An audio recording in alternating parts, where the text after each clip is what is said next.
Yes, my people, I hope you're all doing well. Good morning to you all, good afternoon, and good evening. Please kindly accept whatever suits your time zone. But more importantly, blue morning to you because, in fact, it is the Blue Morning Show. Unfortunately, I couldn't get my starting screen to be there. That's why I had to start with this topic immediately. But there's nothing wrong in it. But that's by the way, I'll get into the chat immediately to find out how the good people out there are doing. But before we do that, let's play the intro. I'm gonna start playing it, although we'll change that as soon as possible.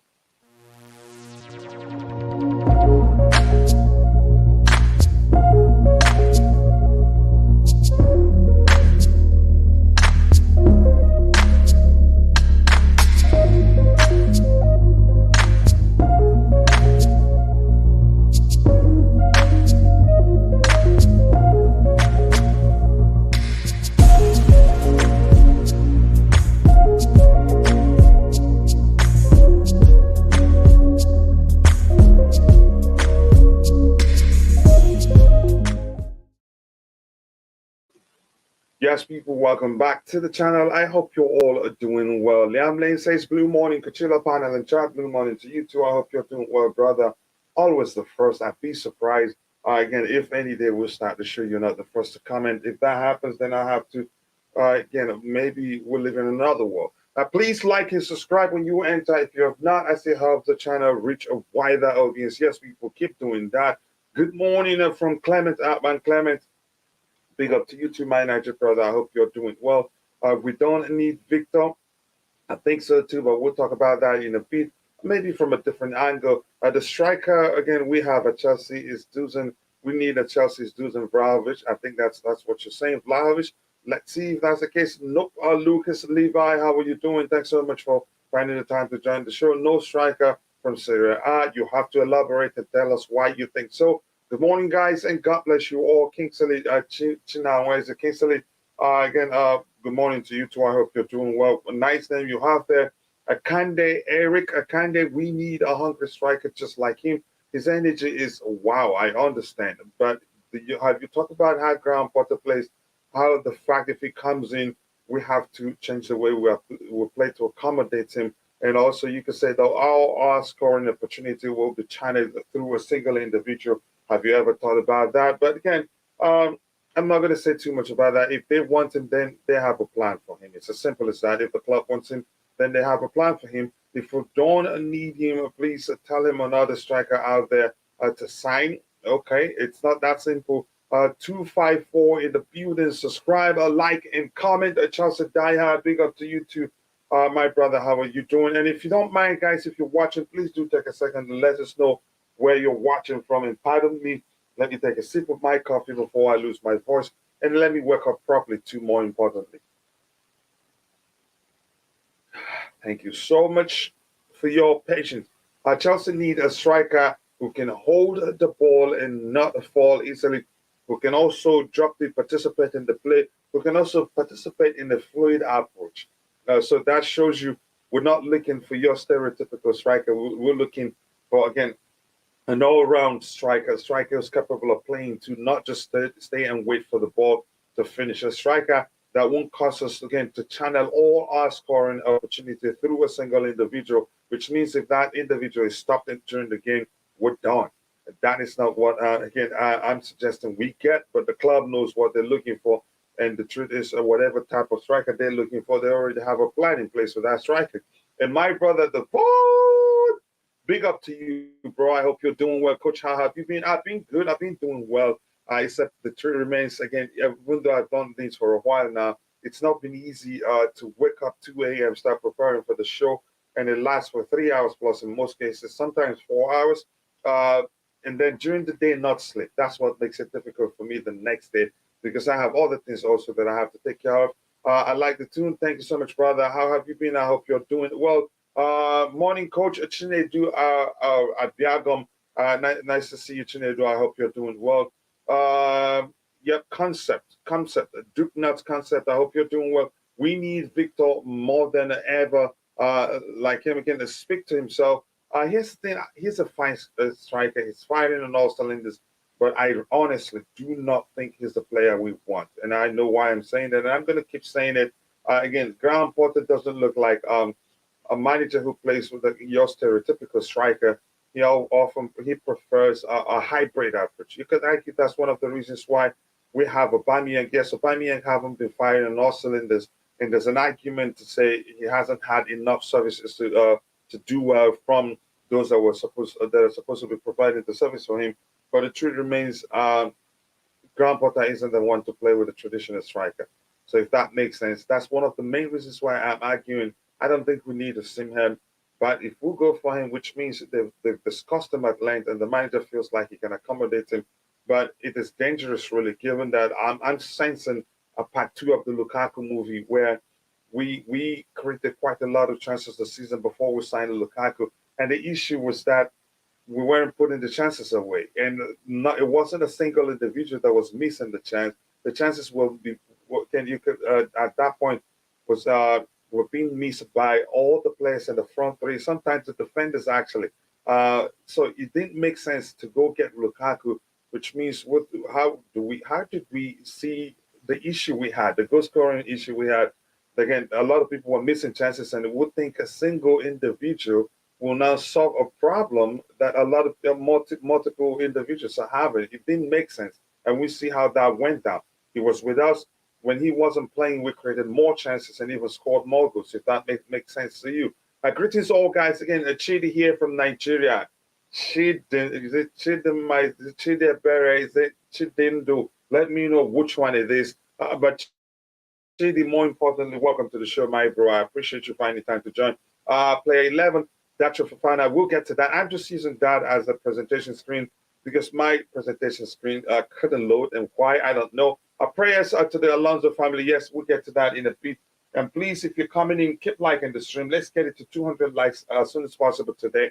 But it is only possible if you feel like we can do that. So let's get it to 200 likes as soon as possible. Again, what we need is a midfielder for the final pass. So if teams plan for Enzo, we have a walk around, then we can get a striker. I think, again, I'd rather go for this than saying, let's just go get a striker. A striker isn't the solution. If we get a striker right now without, again, a creative midfielder that can create chances from the central area, that can help us diversify our chance creation, we'd still struggle. Because you could argue we're very predictable in the sense that, again, since you could say the era of Frank Lampard to Thomas Tuchel to Graham Potter, the chances we create all come from the flanks. Majority of the times come from the flanks and on the carpet, and that's very, very predictable. So if we can get a central attacking midfielder who's capable of creating chances from the central area, I don't know how many times I'm going to say this. I'm starting to sound like a preacher, really. That can create clear-cut chances from the central area, then we can diversify our chances, our chance creation, and now be less predictive. Because right now we're very, very predictable, less predictable, so to speak. We're very, very predictable that once you stop us from getting in the crosses from the flanks, we're done practically. So yeah, we need players who are capable of creating chances from the central area. So I agree with you. Fix the chance creation first. Yep. Then when you get a striker, you will not frustrate the life out of them. So I agree with you. That's okay. Chidi better, man. Okay. Thank you so much. Thank you for letting me know. I appreciate that, Chidi. What happens again to Alonso? What happened to Alonso? Oh, okay, the family. Yeah, we'll talk about that in a bit. Again, please don't use Havertz as a number 9. Play for Fofana instead, and Havertz as 10. Again, the results will come. The results will come, and I don't think Havertz is a number 9. I think we've always used him as a makeshift number 9. But the truth still remains, when Havertz is deployed as the number 9 man, and we have in a fluid approach, usually it works. But it has been anything but usual of late. But fluid of late, and that's why he struggled. If that makes sense. The Super Bowl is this Sunday. Let's go again. Can finally get away from this football pain. Yeah, because Chelsea, they're making you suffer. I get your argument there. Yeah, but Chelsea is the team we support. So let's move on. Let's start again with the first thing we have to talk about here, and that is Marcos Alonso. Ex-Chelsea hero Marcos Alonso's father has sadly passed away at the age of 63. He's not really old, if that makes any sort of sense. Sorry to hear about that, really. And he looks just, you can say he's a spitting image of Marcos Alonso. May he so rest in peace. I got to say, his family, everybody, when they see Alonso, they surely be remembering his father, because it doesn't look any different from Alonso. The nose, the eyes, again, the mouth, everything. Alonso is a spitting image of his father. But more importantly, may his soul rest in perfect peace. Like I said, he's not that old. At 62, these days, again, advanced medicine and all that technology has helped people to live longer than that. But for some reason, it's happened, unfortunately. So may his soul rest in perfect peace. Hello, Coach. How are you doing? Ghana, Charleston. I'm doing very well. How about you? And here's the vibe. I'm going to be honest here. I'm not a big, our football. I'm not a big fan of American football. But again, I like, the only thing I enjoyed the most is the commercial. The Super Bowl commercials, I know. But that's by the way. Let's move on. What else do we have here? Hello, Coach. I'm doing well, like I've told you. Yep. Let's see. What else do we have lined up here? This particular topic is the next one. This is again. Why am I talking about this? This, you could argue now, even if the PSG are no longer interested in signing Marcus Alonso, signing Hakim Ziyech, I think Roma will be very, very interested. That's because Fabrizio Romano is reporting that confirmed Nicolo Zaniolo has signed as new Galatasaray player, now confirmed by AS Roma statement. 16.5 million fee, 13 million add-ons, a 4-year contract, 3.5 million salary per year, 35 million release clause included. So now the reason Roma didn't come for Hakim Ziyech then was because they weren't sure what was going to happen with Nicolo Zaniolo, who's falling out with, by the way, with Jose Mourinho for some, I don't know. I don't want to get into that. But we're talking about this because it makes way now. The possibility of Hakim Ziyech leaving the club has increased significantly because they wanted and they were the first to inquire about his availability, but because they had to wait to make room for him by selling Nicolas Zaniolo. So now the possibility has increased. I don't know. I'm not sure if PSG comes back in for him, but it's a good thing to see. Yeah, Zaniolo moves to Galatasaray. Now there's a space for him. Again, she's against Zaniolo quit on European football. No, Galatasaray still, again, if they make it, I don't know, are they in the champ? I don't know where they are in the Turkish league table, but I think they've always played the most for. When last did I see them in the Champions League? I don't remember, but they do play European football. And usually they sign quite a lot of good players, and they do well, if that makes sense. Well, again, it depends. You can say the whole thing comes down to his relationship with Jose Mourinho. Maybe that, again, like we heard, he's fallen out with him, so he had to move on, if that makes sense. Again, my people, if you're watching, if you haven't, just take a second, drop a like on the stream, and subscribe to the channel if you haven't. I don't know his age. Let me look it up for you. I don't have it off Zaniolo, but let's see. Yeah, I think the whole thing comes down to his relationship, or was again him leaving. He's 23. You're correct. So it's falling out with Mourinho. I'm sure it's a typical Mourinho issues. His way of motivating players is very unorthodox, really. You could say throw you under the bus if you want to see it that way, or criticize you in a way that could come across as insulting or very embarrassing to you in public. That's how Mourinho operates. Move on from that topic, and this one, I don't know really again, but I just felt like we should look at this one. Again, he served the club very well, an exemplary professional leader. So I could have been saying that he had an agreement in January to join a team abroad as a free agent, which means he makes more money too. So pay attention to this. He could have signed for another club, a team abroad, again as a free agent in the summer, but he never did. But I never did. But I never had it in my mind. I wanted to be with the club during a difficult time. That's really a true legend, if we're being honest here. That is not easy. Again, he sacrificed quite a lot because players, when they leave as free agents, they get a sign-on fee from whatever club they're joining. They get a sign-on fee, and that comes in as a lump sum, which they can take to achieve a lot, investors or whatever. But he didn't do that. He had to stay with the club. But I never had that in mind. I wanted to be with the club during a very difficult time, which was the same thing that Thomas Tuchel did, which was the same thing I felt like if really, what's his name?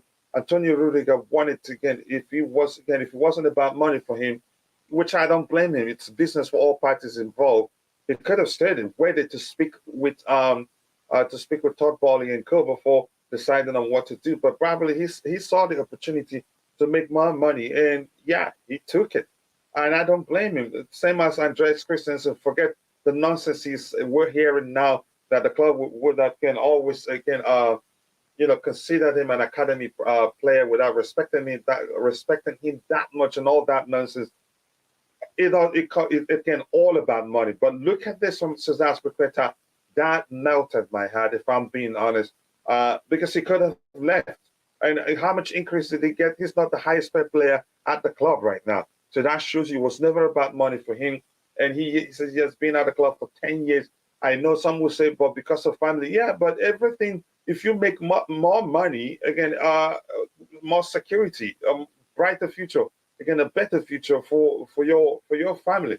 So if that makes sense, and here he went on to say, I have better options in terms of contract and contract of years and salary elsewhere, but that's not what I wanted to do. I have been here for 10 years. I've had a chance to create an amazing relationship with the fans, the club employees. I couldn't leave. That is a good human being indeed. That doesn't mean if he had again that doesn't mean had he taken the opportunity, had he decided to leave as a free agent, get the sign-on fee, get the bigger salary, get a lengthy contract from somewhere else. That doesn't mean he's a bad person, but this really shows you that indeed he loves the club and what a legend he is. He's won everything there is to win with Chelsea Football Club. Correct me if I'm wrong. Is he missing any trophy? I don't remember, but again, if anything, it should be one of the cup games, the domestic cup games, but of which I think he's won all of them. But this is touching, really. This is touching. He's one player again. He's an exemplary professional, and he's been here for quite a long time right now. But that's by the way we're moving from that. I said Sanil is still 23. Yeah, right. He is 23. Yep. Again, young players are not for you. So, yeah. Again, and also you have to be. Again, you must have strong mentality. You must be able to take criticism from you can say a painful perspective. Really, that's how Jose operates. Sometimes he feels like that's the best way to get players to be at their best, or that's how he wills out. That's his approach to wield out players with you could say I wouldn't say feeble players with that doesn't have strong mentality. Test them by critiquing them in public and saying some stuff. And if you can't stand that, next thing I'd ask the club to sell you, if that makes sense. Yep. Again, beautiful day again to the Blue family. Don't fresh. I hope you're doing well. Thanks so much for finding the time to join the show. Aspie is a legend, no doubt, but we'll have to move on this summer. We need his wages off the books. Maybe that's the case. I agree with you. But and then if you let him go, that's fine. He can still get contract elsewhere. That's fine. But I don't think we kept him. We kept him for his playing ability in the first place. We kept him because we're in the transition period. And had he gone, would lose again another leader in the team, and with that, again, the transition becomes even more difficult, if that makes sense. But he's getting game time now due to the situation. We found ourselves in. We found ourselves in. So I don't blame him really. But that's by the way we're moving from that one. We need Osimhen. Tell me how you're going to make use of him. I've explained why I don't think we need a traditional striker, and believe me, he's your typical traditional striker. Which means if he's on the pitch, I don't think, even though he's capable of, I think he's equipped enough to participate in the fluid approach. But the question is, with Graham Potter again, will he adapt quickly to that? Yeah, he's played as a typical striker in Italy, and since he's emerged onto again the scenes of world football, he's played as your stereotypical striker. So changing that now, which means he'll need quite a lot of time to adapt. Use Chukwuemeka and Enzo at twin six, and Havertz and Fofana up top. Felix as 8, Mudryk and Madueke as wingers. Mount and Gallagher, they are not performing right now. Quite clear, we know that. But Chukwuemeka, you could still say we're not quite sure where he fits in the team right now, if we're being honest. We're not quite sure where Chukwuemeka fits in the team. But if anything, from the little I've seen, I think he's better suited for 10 or an 8 role, closer to the final third, not a deep line midfielder at all. I think he'd be wasting his talent. If that makes any sort of sense. AB, big up to you too, brother. I hope you're doing well. We're 34 likes. Let's try and get it to 100 as soon as possible, guys. We can do that, but it's up to you. It's either we're going to waste Nkunku and Fofana's talent or Osimhen. We don't need every player who has, again, who have one good season. For Osimhen, if we're being factual, he hasn't had just one season. He's had more than, again, 3 consecutive seasons in a row where he's done quite well. Even during his time at France, he was fighting on all cylinders. But doesn't mean we should get him because he's been doing well. Aspie has won everything with Chelsea FC. What a professional! Yep, that's the thing. And like I said, the club probably decided to keep him not because of, again, his playing ability, not because he's getting enough game time, but because they want that leadership quality from him. That, again, exemplary, again, aware of carrying himself at the club. And I'd say it go a long way in this transition period. Coach, where are your partners? Nobody is obliged to be on the panel. Let me make that clear again. But the link is where they can see it. So if they have time, they can join. If not, we go solo, and it's always fun to do that. So if that makes any sort of sense to you, again, look at Gakpo and Nunes and maybe Gallagher. Yeah, it just doesn't make sense to go for every player you see because they're good. But it's a Chelsea thing. If any player can emerges as the best striker in the world, best midfielder in the world, and Chelsea Football Club and linked, and we're not linked to that player in particular, it simply means that player isn't good enough. But as long as that player is good enough, we're going to be linked to them. And is there a way to confirm that it's a fact of the truth or not? There's no way until it happens, if that makes sense. Aspie is a Chelsea general. He deserves to be allowed to fade into the back. Yeah, but again, a lot of people, where, for instance, in the case of Liam Lane's comment, is with regards to his salary. He can help help us balance the books. And if it comes down to that, I think the club may well just do it. Because we don't want to still, again, because we want to, reward his loyalty to the club and all that, and then keep him if it's on a very high wage and compound the financial situation for us, if that makes sense. And Chunky Fat 12 says, again, big up, coach. I am kind of anxious to see the starting lineup for next match. If Mount and Havertz starts, that's the end of Potter, I believe. That's what you think. But unfortunately, Potter will be here at least till the end of the season. Then they will, again, look back and assess how he's done. And I can assure you, if we push for top 4, and then it ends up being, okay, we tried our best, but just all the teams there kept their place, they didn't lose too many games, then he'd continue as Chelsea manager. But if at the end of the season we didn't really push, it became, again, it's just all clear to them that, again, we didn't really try. And it's down to the manager. He has all the tools. They've signed them quite a lot of players. He is on a long-term contract. They also have a mentor coach to help him get into the head of the player. They've done literally everything they believe they can do to support him, which can, you could say, if they sack him tomorrow because he's not doing well, then their decision, you could say, fully justified, if that makes sense. But let's see, we'll do the lineups tomorrow or on Saturday. One good season, and everyone thinks he's better than Kante. Again, this whole time, again, it happens. It has happened before this season. Again, here's the thing: we have to be cautious as how we jump to conclusion and say a player is good enough for Chelsea. For instance, we played for him, and everybody, a majority of the Chelsea fans are going, Parfinha down, Parfinha up, Parfinha left, Parfinha right. Just one game he played against. Although some you can see some people just start arguing, I've been watching him even before he played against us. It doesn't work like that, if that makes sense. But that's why, the way, again, contract extension for Mountain Gallagher, that's awesome. They can do the dirty job for us. Well, at least you've seen it from a positive light. Some people don't think they can do anything for the club. Coach is Chelsea trying to bring Santos out to first team.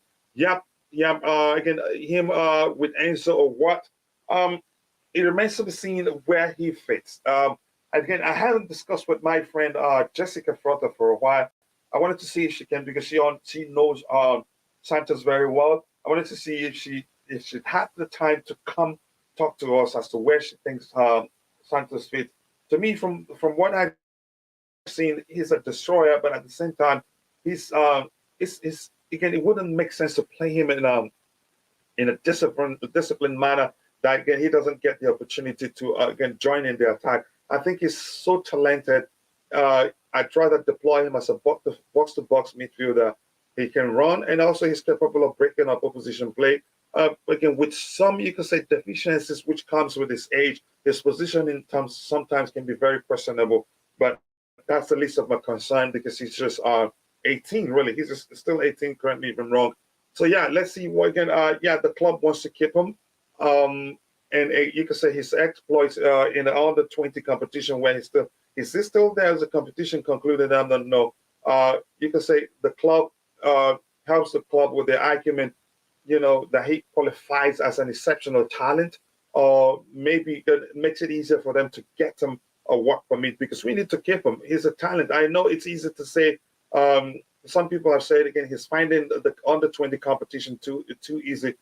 If anything, that shows me he's well advanced at that age level of football. So, which means he needs to participate in a much advanced level of football, which also means if he's surrounded by better players than he is right now in the under 20 level of football, he'd do even better. If that makes sense to you. So, thank you so much for bringing that up. If we insist on a striker, then perhaps get Vlahovic over Osimhen. It's a less of a financial risk.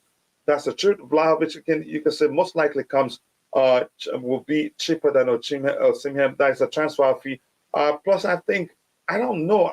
Let me not get into the argument whether it's the more complete of the two players. Let me not just get there. I think let's just keep it at the fact that Vlahovic will most likely be cheaper than Victor Osimhen.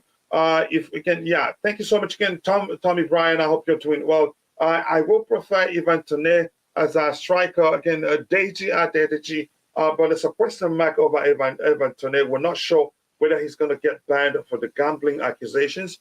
If we sign him now, and that happens because yeah, he has money to hire lawyers, which means the whole thing can drag to the summer, or maybe you could say his sentencing or whatever fine or game, you could say game ban that he faces may well not come into play until the summer. Then after we sign him, then boom, yeah, that it doesn't make any sort of sense. So I don't think the club will sign him, except if it is possible by the time we get to the summer transfer window, the case is done and dusted, then it's out there that okay, he's innocent. And then if we sign him, we're not into trouble. But there's no way telling whether he's innocent at all. You could argue that was probably the reason why we didn't really push to sign Bissouma, because he has again a case hanging over him at that point. So if that makes sense, I hope that makes a sense. Again, Mount, Gallagher, and Havertz should be sold in the summer. LC again, okay, if that's how you feel. Chelsea Blue, big up, coach, big up to you too, brother. And again, people, if you're watching, we're at 40 likes. Again, let's get it to 50 as soon as possible and shoot for 100 likes. We can do that, but only if you believe we can. So thank you so much. We have 95 people watching, so we should be doing better than 40 likes. So keep dropping the likes on the stream, people. The problem is with the coach. He doesn't tell the midfielders to feed the strikers. How would you score? Again, I don't see any problem with Auba. He's a number 9. Even if you bring in all the number 9s in the world, here's the thing. I get your argument. You make a very good point there. In the case of Auba, yes, he hasn't done well. Lived up to expectations at Chelsea. But again, clearly, if we're being truthful to ourselves, it hasn't not down to his own doing really. We've not been creating and servicing him properly, and him participating in a fluid approach isn't something he do that quite well because he doesn't have the legs. He's not that young anymore. So yeah, it isn't really his fault, which comes to your point of us, again, making sure we first of all solve the problem of not creating enough chances for the strikers. But you could argue if in a fluid approach, we're not channeling the chance creation, all our chances through a single individual. And I actually prefer a fluid approach rather than having a single individual being the channel for our goal scoring. If that individual gets marked out of the game, we're done. but that makes sense. If that makes any sort of sense to you, Osimhen is better than Tone. That is what I think. I think he's better than Tone, but the argument will always come into play that Tone is playing in the Premier League. Yeah, that's again the only argument, and Osimhen probably being too expensive. I think Potter now, you can say, have enough options for next season to show he's worth it or not. Let's not forget he can make a Cucurella worth 50 million. Yeah, he can. Cucurella actually is a fine player. I just don't know why people are jumping to the conclusions that we overpaid for him. At the time we wanted him, we had to pay the money. We had to pay premium. We were desperate, and also Man City wanted him. If we didn't pay up, again, Brighton would sell him to Man City. It's that simple, really, if that makes sense. But that's, by the way, let's get on with it, people. Again, big up, my bro. I hope all is going great. Yes, people. Yes, my brother. Everything is going well. Any day above ground is a good day. So thank you so much for finding the time to join the show. And if you haven't, people, go check out our Knee Science YouTube channel. It's called Blue Clouds on me. Again, Blue Clouds Media. And if you want to go there right now, just click on the three dot by the side, the right-hand side to his name. Click on go to channel. Be sure to subscribe. Let him know I sent you. And when you get a chance, bro, please do share the link to your channel. Please, people, yes, the likes do go a long way.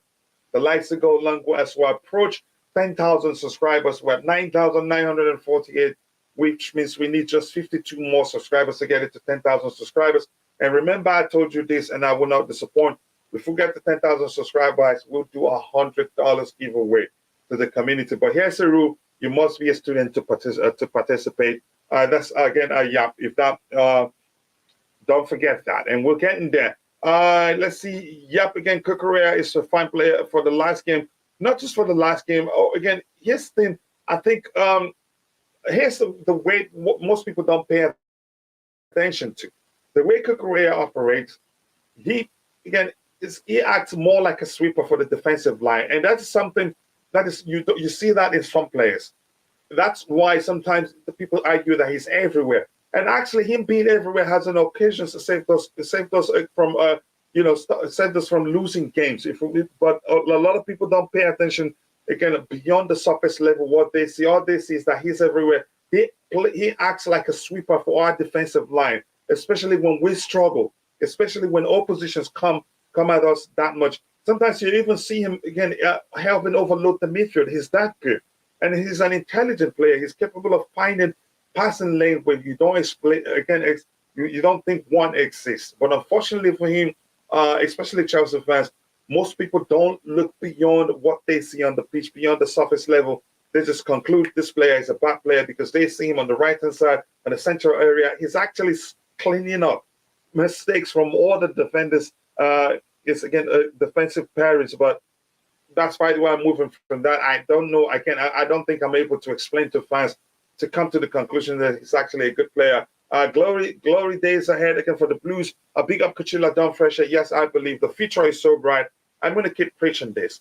Chelsea's future is so bright that honestly, you do need glasses not to get it so that it doesn't blind you when you look at it.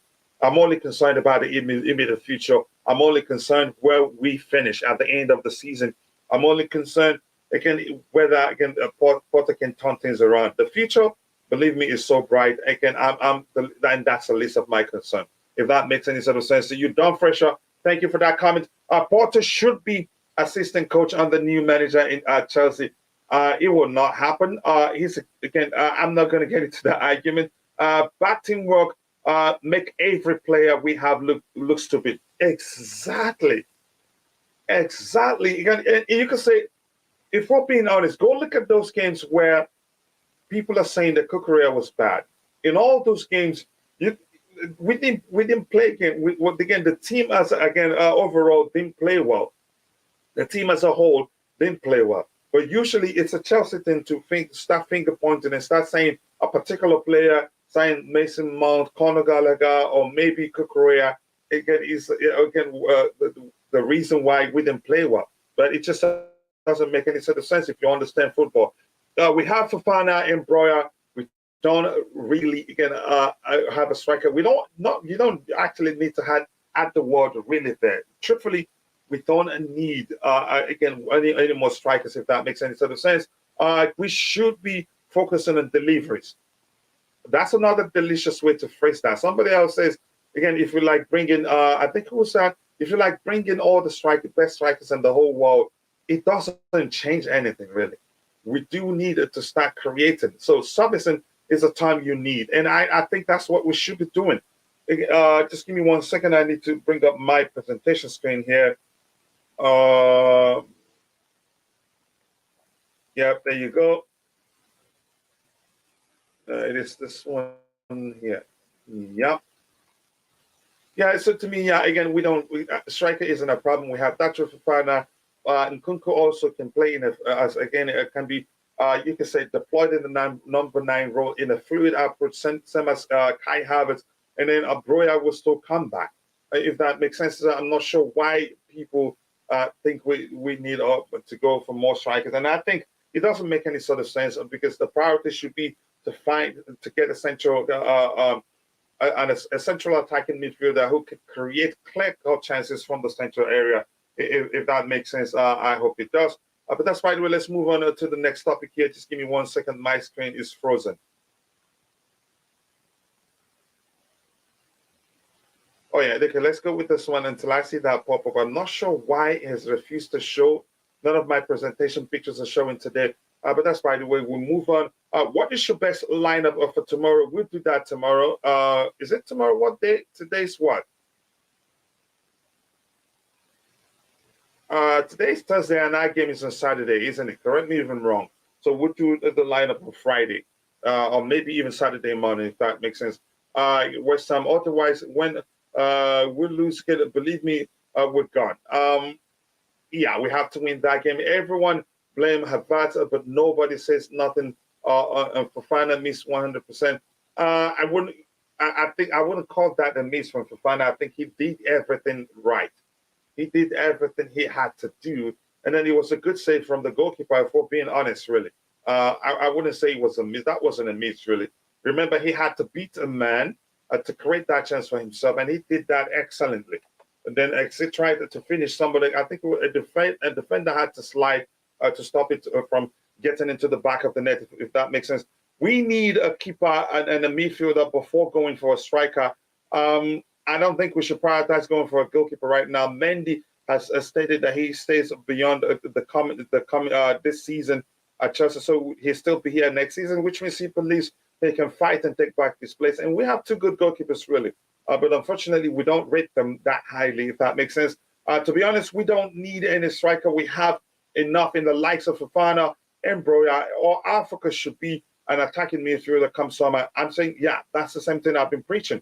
Plus, again, you can say at least give Fofana till the end of the season before deciding to let him go or something. If you're watching people, yes, we're 54 likes, which means we need 46 more to get it to 100. We can get it there as soon as possible and then shoot for 200. Thank you so much for all the support. That means the world to the community. Drop amounts in Havertz, it's not up to me. We'll get to that in a bit. Our money is still part of, again, Chelsea because of selling shirts at Chelsea in. And we have the right to say what player we want to sign for the club. Yeah, nobody said you didn't have the right to say that. But if you say that, does it influence the decision of the hierarchy at the club? Does it get them?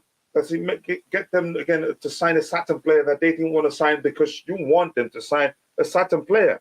No, it doesn't work like that. Here in Zambia, it's Friday, brother man. Again, I don't know where you are. Oh, okay. To me, it's still Thursday here. But now I understand the time difference.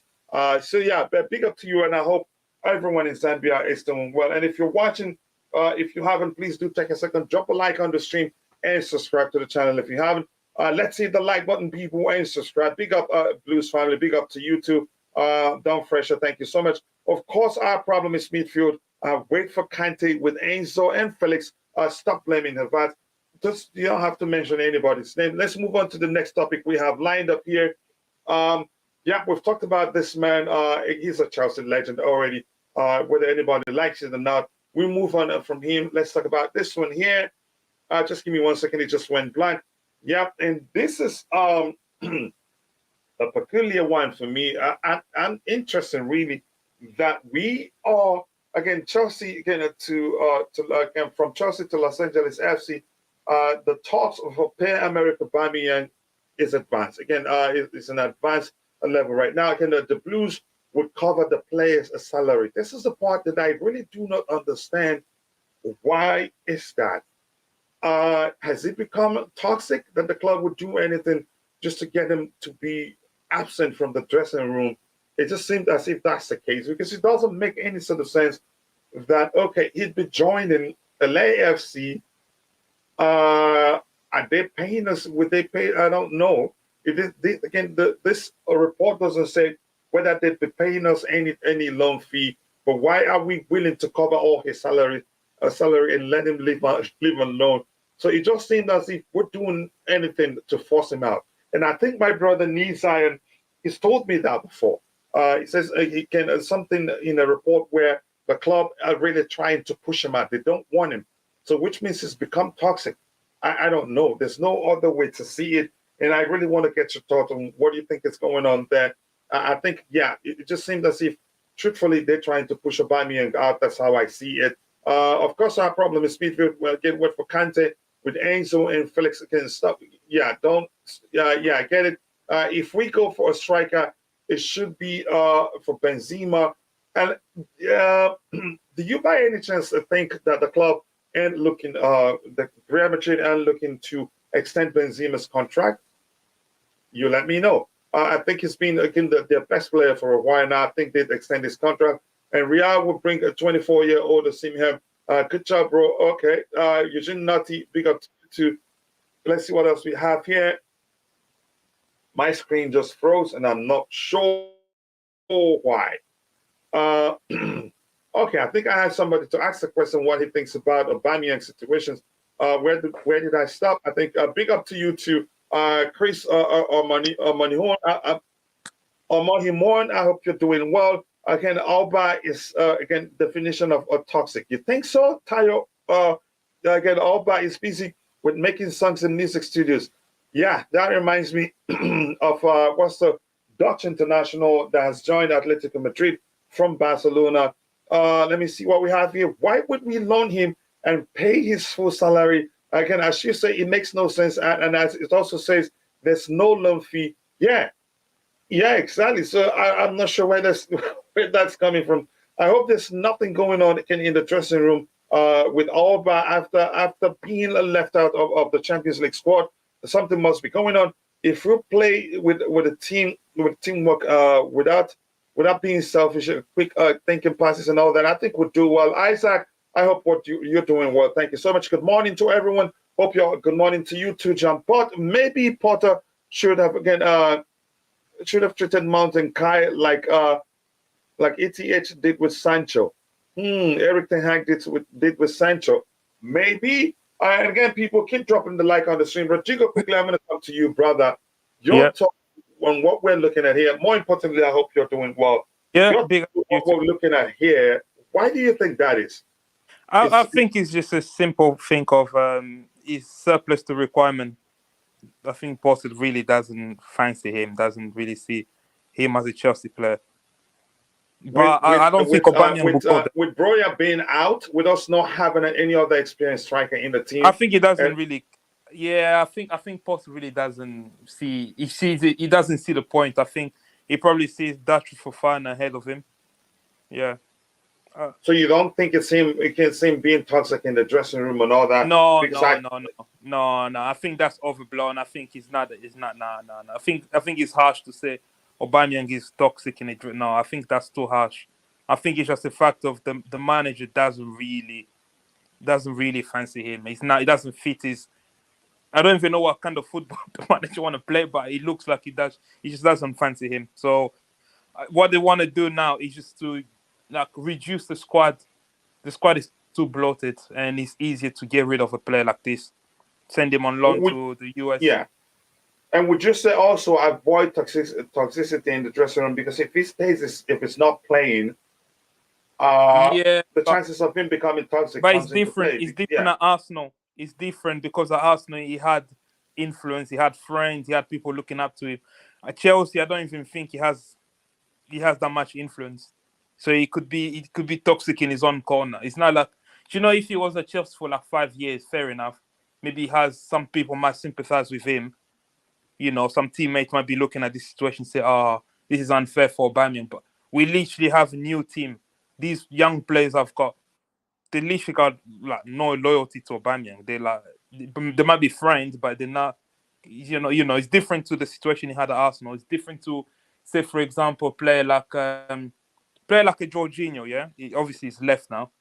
Jorginho probably had more influence in the dressing room than Aubameyang, because obviously he had friends been playing with him. Some kid might have been looking up to him, but Aubameyang, I mean, yeah, it's not gonna be. It's not that deep. I think it's just that they just want to get rid of him, send him to America. And seriously, if I was him, I'd take the opportunity to go Yeah, there. I'll go. Well, I think because they're paying in bulk. Yeah, I think in his head he want to stay in Europe. Maybe I think he just want to ride it till the end of the season and maybe go to Italy or maybe back to Barcelona. I really I know feel Barca sorry for would him. take him. Yeah, I feel sorry for him because I think he had a good time in Spain. Now looking back in hindsight, he should have rejected Chelsea. He should have just said, "Nah, listen, I'm staying here. But they I've wanted had him gone. yeah." They wanted him Because he gone, had and a really bad I time think with Arsenal. he was factored into the Alonso deal, wasn't he? Go ahead. Yeah, he was, but he could have rejected it. He could. I think he could have rejected it, and that would have been fine. In hindsight, he should have done that because remember he had the horrible 2 years with Arsenal. He left, he found joy again playing football, enjoying his football again in Barcelona, And was and scoring then some this good happened goals to for him. them. Sorry. He was scoring good goals for them. Yeah, he was. He was scoring. Was playing well. He was enjoying his life again. I think it's just unfair. I found this situation unfair on him. But again, football is football, isn't it? The manager that signed you is gone. The new manager doesn't really see you in his plan. I don't really blame Potter. I don't blame anyone in this situation. I just feel like We he don't should have the go. He should players take to this make him opportunity. to help him out, really, if we're being honest. Yeah. I think he should take this opportunity. I think. I hope it's not that he's toxic, because there's some people that says that Nah, would nah. People are just yeah. assuming. People are just taking what happened at Arsenal. They're just assuming he's toxic and all that. I don't think it is the case. All right. Now, thank you so much again. You've succeeded in convincing me otherwise. You've preached very well. So maybe that was let's see again. Let's get what again more of what we have in the chat. We'll come back again. I'm glad I have the panic bus driver again, but I don't think he'd pick up any passenger today, given the topics we have. Aubameyang can go because he hasn't been doing well with us, and that's not down to him. Like Rodrigo highlighted, we don't just have the players to service him. He's a striker that thrives, but you have to service him. Okay, provide a service, then he put the chances away. So we don't really have to blame him. Auba didn't just again fit into the Chelsea coming with his again Arsenal background. He's not just happy to wear the blue jersey. I think that's a theory, really. If we're being honest, sending Auba on a paid holiday to US, lucky man. That's an opportunity for him to show what he's capable of doing. And then once the loan deal is done, you see again a lot of big teams. LA Galaxy, they pay a lot. If he fires an cylinder, they'd fight over his signature, and he gets a lump sum. Sancho didn't get dropped. Excuse me, sorry. Sancho didn't get dropped again. To be honest, he was recovering from a long-term injury. Really, that's factual. Wally Waldo, I hope you're doing well. And Ten Hag said it again. But sometimes Sancho is back, and he's back really, and he did well yesterday. He looked sharper than again that actually he was before he got injured. Whoever gets a number 9 shirt is cost. I guess that's what you were trying to type there. Why is that? Whoever gets a number 9 shirt flops at that number. Here's the thing. I wouldn't say Tammy Abraham flopped when he wore the number 9 shirt. Yeah, He did well. The issue is that when we signed more players, he started seeing less and less game time, and maybe he himself mentally felt threatened because of the new signings. I don't know if that was the case, but he did well. He was our top goal scorer, and that was the season where everybody he can actually do it in the Premier League. If that makes sense. Tammy did well with it. To me, it's a mental thing. I don't think it's a curse anyway. No. Yeah, I don't think so, really. Kai prefers to shoot even if it's not in good position. Okay. Let's see again. Broya's first touch is awful. I don't agree with you. Broya has a good touch, really, at least better than those people probably you're trying to compare him to. There's no way for him to be part of Chelsea club future. That's your opinion. I don't think Auba respects Porter.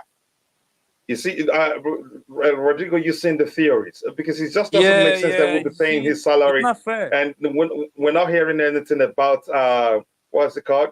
We're not hearing anything about loan fees. So maybe it's just him staying away from the team. Then at the end of the season, we'll see if we can sell him.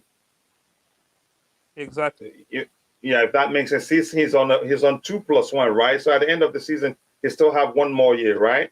Or so. One more year. 3+1 or 2+1? One more year. Okay. I don't even think the number 9 shirt is cost. It's just people putting a bad rep on it. It's all on the players' mentality. If they think it's cost, then up to them.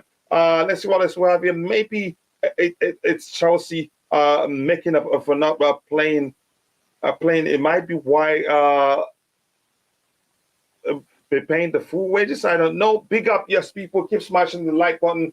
We're at 67 likes. Let's get it to 100 as soon as possible. We can get there. Coach, when will you bring Potter to your studio for us? Yeah. Maybe in 2021. Let's see what happens. Maybe it's Chelsea way of doing it right again by him. Yeah. So again, the situation leaves room. It leaves room for interpretation. And your interpretation aligns with what Rodrigo just said. Maybe that's the case. And to my brother, nice to see you, brother. Rodrigo on Twitter Space, and here too. Yeah. I don't know how he does that. Bad signing for Chelsea. We were desperate. Bad signing in the sense you could argue we weren't prepared for him, and we did it anyway. No, I don't think it's a bad. Again, it's a manager signing. It's a different manager. Yes, bad signing for Graham Potter. Yes, I 100% agree. But in the sense that we're not equipped to get the best out of him, wouldn't you? Yeah, but say Thomas Tuchel had a different idea of using Aubameyang. We will never know. It's one of those things we will never know, right? So yeah, now in hindsight, you can say it's bad signing because Graham Potter doesn't fit in his philosophy. But with Tuchel, you could say it was a good signing for him because this different approach to football, different ideas and how to use it. Even the relationship would have been different, because I think he would have been in a better mindset under Thomas Tuchel. Exactly. So it's like, you can say in hindsight, bad signing, blah blah blah. But at the time, it wasn't a bad signing. At the time, it was a Tuchel signing, and it was good for him, for his system. You could argue underground Potter we're just not equipped to get the best out of him. So exactly. Maybe they've come to that conclusion. Would you take Tammy Abraham back if it's on close to same pay and contract as Mudryk? No. Even though I know he has a better touch than Lukaku, but I don't see it. He's panning out differently than how the case of Lukaku panned out. Am I the only one that really don't like strikers, like traditional strikers?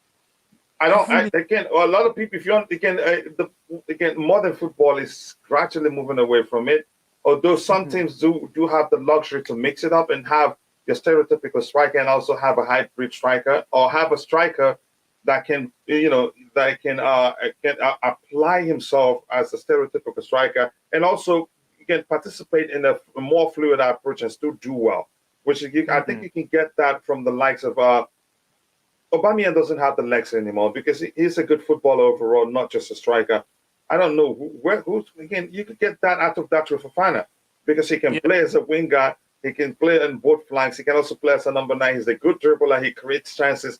You can get the modern day striker who's also capable of applying himself as your stereotypical striker in Datro Fofana. So maybe that's why what the club has looked at and say we got to give this guy a chance and not let him live alone. It would have been a mistake, really. Because I don't know how they answered that question. Kai is not a bad player, but we shouldn't forget he has cost us a lot of points. Okay, we panicked. You can argue that it was a panic too, but maybe not really a panic, like Rodrigo already said. Under Thomas Tuchel, probably he would have done better than he's done already. Bigger perspective again. Told you my guy Aubameyang wouldn't work out. I think you said that, and I remember that. John the board, how have you been? Please, more importantly, do let us know you're doing well. Bring Leao again for number 9, and in 2024 go for Osimhen, and and make sure FFP is no longer in effect. 9. Who? No, Leao for number 9. Wow. Let's just go for the prices. Yeah. Yeah. It's not gonna work. It's not going to work out to number 9. But if we're going by the prices, just make sure FFP is no longer in effect before you do that. Exactly. Go ahead. Have you noticed? I don't know. I've been watching AC Milan since after the World Cup, and trust me, Leao is not looking good.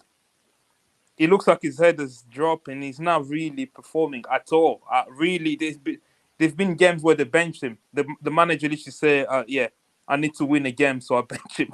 I needed to play, different formation. So he hasn't been playing well at all. Do you think his head has turned? Yeah, I think his head is not in it anymore. Like he can even stay on the pitch. It's just like we know he doesn't really have the work rate, but now it looks even worse. I watched the last game against Inter Milan. He looks really, really bad. Like he doesn't care. He doesn't want to be there. And there's a chance he end up not extending. Like people have speculated that he was close to signing a new deal at Milan. I don't think we'll sign him though. I don't think because we signed. Yeah, go ahead. We already signed Mudryk, so I don't see where he will fit in. So signing Mudryk probably, like I think we talked about that, we probably moved on from him the moment we decided we're going to for Mudryk. We decided it was never going to be him. Exactly. Yep. Again, thank you so much for saying that. It's not that simple. Bobby, I know you're a nice man, but that's coming from you. Let's help Aubameyang pack his bag. Well, okay. Let's do that. Auba is still in the streets. Okay, let's see. Anything else to address here? Let me just go to the very bottom and we can switch topic to the next topic here. Just give me 1 second. Let me see what we have lined up here. Quite a lot of interesting topics there. Again, Tammy did well with it. Yeah, we talked about that. And Don E, every striker you have signed since Diego Costa have been, and that sounds like you're not a Chelsea fan because you're using a third. He's using a third-person reference. Let's see again. Dan, true. We agree with you. When is Broya returning again to at least until the end of the season? Again, even like 2 months after the end of the season, and we're not sure if he's already going to come back the same. In the gym. He's back in the gym. Do you think he'll come back before the season ends? No, I don't think he'll play before the season ends. I think it's next season. But I saw him in the gym, like with the other players. Yeah, it makes sense because we don't have a good midfield. Again, since SC and Lampard, Ballack, we have again a trash. We have a trash like what? Really? Okay, you're calling Oscar and Ramirez a trash? Wow. I think we haven't since Oscar. We haven't had again. You can say he plays in 8. He can also play on the flanks. We haven't had any 8 who can finish as well as Oscar and also create chances too. We haven't. Oscar is that guy. You get a lot of running from him, but that doesn't take away creativity from him. So I'm not sure where that comment is coming, really. I don't know. Rodrigo, you have anything to add to that? Nah. That's just crazy. Just move on. Auba was probably one of the best strikers in the world when he played under Tuchel at Dortmund. Yep. Even at Arsenal, he did well. Even at Barcelona, he nearly averaged a single goal per game. He was that good for them, and that was why they were a bit reluctant to letting him go and wanted him back. You could say so far, I think you could argue he's done well. I haven't looked at what's his name, Lewandowski's number at Barcelona. I think you could say Aubameyang has a better record than him. But we'll check. Only Fabregas and Kante was good, really. Waldo, again, that is a long time ago. Unless, again, we need to create something for strikers. I agree with you. I'm tired of this conversation about strikers. Okay, then you take a break. Leave us. Wait for us. When we come back, we'll talk about something else you're joining. But you can understand why Tuchel wanted him. And Tuchel could have there's an argument in hindsight like that he could have gotten the best out of him. If we're being honest, he knows him very well. When are we going to find another 11? I don't know. Let's see again, coach again. If who? Okay, if in Keita can lead Arsenal attack, why can't we give Didi Fofana a run of 2 games to see what he does? I think he gets his chance. Let's be honest. I think that's probably why the club decided to keep him, and also now wants Aubameyang out. So yeah, I think they trust him. Well, what do you think, Rodrigo? Yeah. I think they will now. Yeah, because now we only have Havertz. Maybe Sterling can play false 9. So I think they will trust him now. I think they will trust him more. Yeah. Again, and the way you ruin strikers, just and the way you ruin strikers, you would probably ruin Osimhen. I actually don't want to see him at Chelsea for obvious reasons. I don't think he fit into Porter Cyprus. But if they want to sign him, if in fact that Chelsea are looking at Osimhen, they have to spend something out of this world to get him, if that makes sense. But I don't still believe the rumors, but let's see what happens, really. I agree, Rodrigo is being benched. Let's see anything else to address here. I've gotten a lot of your comments. So I'm going to try and get other people's comments and move on. Madman, who remembers crazy goal against Juve? And that was his debut, right? Yeah. I think he scored 2 goals in that game. And but the first one was really delicious. Delicious. I think he now make Pirlo. Turn on Pirlo. The turn and the angle where he put that ball. They still had Buffon then, right? Yes, yeah. You couldn't believe it. And nobody expected that. I think even Ashley Cole was still waiting for the ball, thinking he was going to drop it back to him, because Ashley Cole joined the attack and he turned and took that shot. And Oscar scored too many delicious goals for us. And it's shots usually. Yeah. Usually when you see a player take a shot, again, in most cases, you see that it's more of power and less of finesse. But Oscar's shots are usually 50% power, 50% finesse. And how he's able to do it, I don't know. And we had to let him go because the money that the Chinese club wanted to pay us then was something we haven't received for a player for a while. Go, Rodrigo, if you wanted to say something. Yeah, I think like enough of these players, like the work hard to feed the family, and the money they receive is no brainer. You had to take it. Yeah, he was a good player. He's only like 31, 32. He's not that old. He's not that old, and he still follows Chelsea very well. We played Europa League with Oscar and Ramirez. Guys, again, don't make me laugh. What does that mean? Does that mean that were the reasons why we played in the Europa League? Yeah, I get your argument. You have every right to present your argument. That's why we're here. We have a conversation, but you don't call Oscar trash. You don't call Ramirez trash. Ramirez is probably one of the most underrated players we've ever had at Chelsea. Him, Mikel counts as some of the most underrated players. The work he does, and did you forget the all-important goal against Barcelona? Exactly. You don't just come out and call a player trash, really. Yeah, he won us the Champions League, if that makes sense. And that was a delicious goal, too, a chip over the former Barcelona goalkeeper that he didn't. He was rooted. What's his name again? Victor Valdez. Yeah. So you don't call Ramirez trash, man. But I get it. That's why we're here. You have every right to express yourself. You can't call anyone trash. Come on. But like, if you can, you can call some players trash, and I'll say, maybe. But if you call Ramirez trash, man, no. Yeah. And call Oscar trash.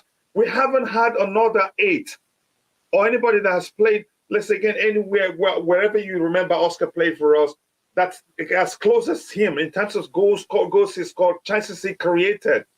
And plus, he does a lot of running. And usually when you have players that run that much and that provide much industry on the pitch, they usually lack in technicality. But Oscar is pure class in terms of his technical ability, first touch and everything. But let's again, thank you for bringing that up. You see how everybody's is mad at? No, we're not mad at you. It is fun, actually. It's a show. So Eugene Naughty, don't worry. Again, it's a show. We enjoy it. What players again? I hear Real wanted them, but we hijack. I'm not sure. I don't remember. Look at Eugene Notty trying to change the topic. he got a serious backlash. No, but it's good, bro. Much love to you, Eugene. Blessings on the channel again. Just joining. What's the latest on the Santos work permit? Been hearing conflicting reports. I think what we're hearing again is that the club are confident and it's progressing, and then they need one more point. Rodrigo, can you elaborate on that? Yeah. What does that mean? One more point. Yeah. What does that mean? I think the UK now they have a new immigration system where for I don't know about football, but for any workplace or any sector, say for example let's say like a nurse, right? They'll look around the country, see if there is a need for nurses, and then they have a point system. So you need to reach a certain amount of points for you to get your work permit or your visa approved. So I think they're doing that with football as well to prove that he's an exceptional talent. And because in another workplace, basically the company has to prove to the government that we can't find anyone that has the skill set of this person in the country, or this person has exceptional skill set that we need to bring him here. So I think if this is the same idea, maybe they're trying to say, obviously with his performance in the under 20 and all that, he's an exceptional talent. Therefore, we need him here and stuff. So that's, I think, in a nutshell, I think that's what this point system is meant to do. So do you think it's still get that 1 point from anywhere? One more point. Yeah, I think it's the international his performance at the under 20. I think they will use that as to say, right, look, he's an exceptional talent. So how many goals in total right now? Is it 4 or 5? Oh, I've got no idea. Yeah, I think he should be part of the first one because it makes sense. If we're paying attention, look again. Benfica signed. I think who made that comment? Benfica signed. What's his name? Fernandez. Signed Enzo Fernandez. Look how much we're paying for him, and it all comes down by giving him game time. Casado, the same thing. Just give him game time, and he's surrounded by players. He won't be that bad, even though he's still young. Yeah. You know, again, we shouldn't always be going for finished product. Which was why I argued we should have kept Casado, but because he's shown that he can actually play in this first team and do well for us. But yeah, let him follow the program that Bobby again explained he has to follow before he gets into the first team. Oscar Ramirez, Mata, Hazard, and William. What a team we had back then. Yeah, again, and they're all good. They were all good. Again, very good for us. But again, Eugene, it's much love. Such arguments is good. Again, it brings out the energy and also, yeah. Thank you so much for saying that. Nobody's angry at you. It's debate. So yeah, Oscar was a natural goal scoring midfielder. If he stayed, his numbers again would have been crazy. Yeah, and I think Thomas Tuchel would have loved such player had he stayed until Thomas Tuchel. Even Lampard would have loved him too. Ramirez runs and never tires. Just like Kante really shows us some respect for that man. And again, that gave us a chance for our first Champions League. Yeah, that was the first, yeah. And plus, he played nearly in every position. He scored that's right back. As well. Yeah, go ahead. Remember the FA Cup final goal against Liverpool? Oh, yeah. He scored some beautiful goals too. And you can say at that time, again, he's one of those, I like his 1-2s. He's into give and go. If he's closer to the final third, I will never forget Ramirez, man. Much respect to him. Victor Osimhen will adapt to whatever Potter wants him to play. The guy is something else. Again, yeah. But you're basing the judgment based on him being more of a poacher. He said that again, his ability to muscle up defenders. But again, I don't know. I think he will need time to adapt, and by that time, it might be a bit too late for him at Chelsea. I don't think we should go for him. But that's, by the way, I'm going to get to the very bottom. I can't get everything, so we can get to the next topic. Go ahead, Rodrigo. You were saying something? Yeah, I'm going to have to jump up quickly. I've got all right, no problem. And thank you so much for finding the time to join. That means a lot to me. Come on, people, please keep building the likes up. We're at 79 likes. which means we need just 21 more to get it to 100. Let's do that and shoot for 200 likes. If Oscar and Ramirez is trash, let's move on from it. Again, he just pulled our legs and he worked. And again, we had a good debate about that. But he says if Oscar and Ramirez are trash again, are you going to say the same thing about Mikel S and Carlo, Solomon Kalou, and so much more again that brought us the glory? No, I think he worked. Last time when we was kind of been really good was again Desines and Lampard, Ballack era. We were really good again, unbeatable then, and never called a Chelsea player. A lot of people do that. That Europa League was won under under a trouble. What is this again? It's again, we're all entitled to our opinion. Seems like for a lot of people, are players bigger than the club. They're not. No players bigger than the club. But again, the angle that you presented that argument, yeah, you were in trouble. Andrey Santos has scored 5 goals in 6 matches so far. That warrants him.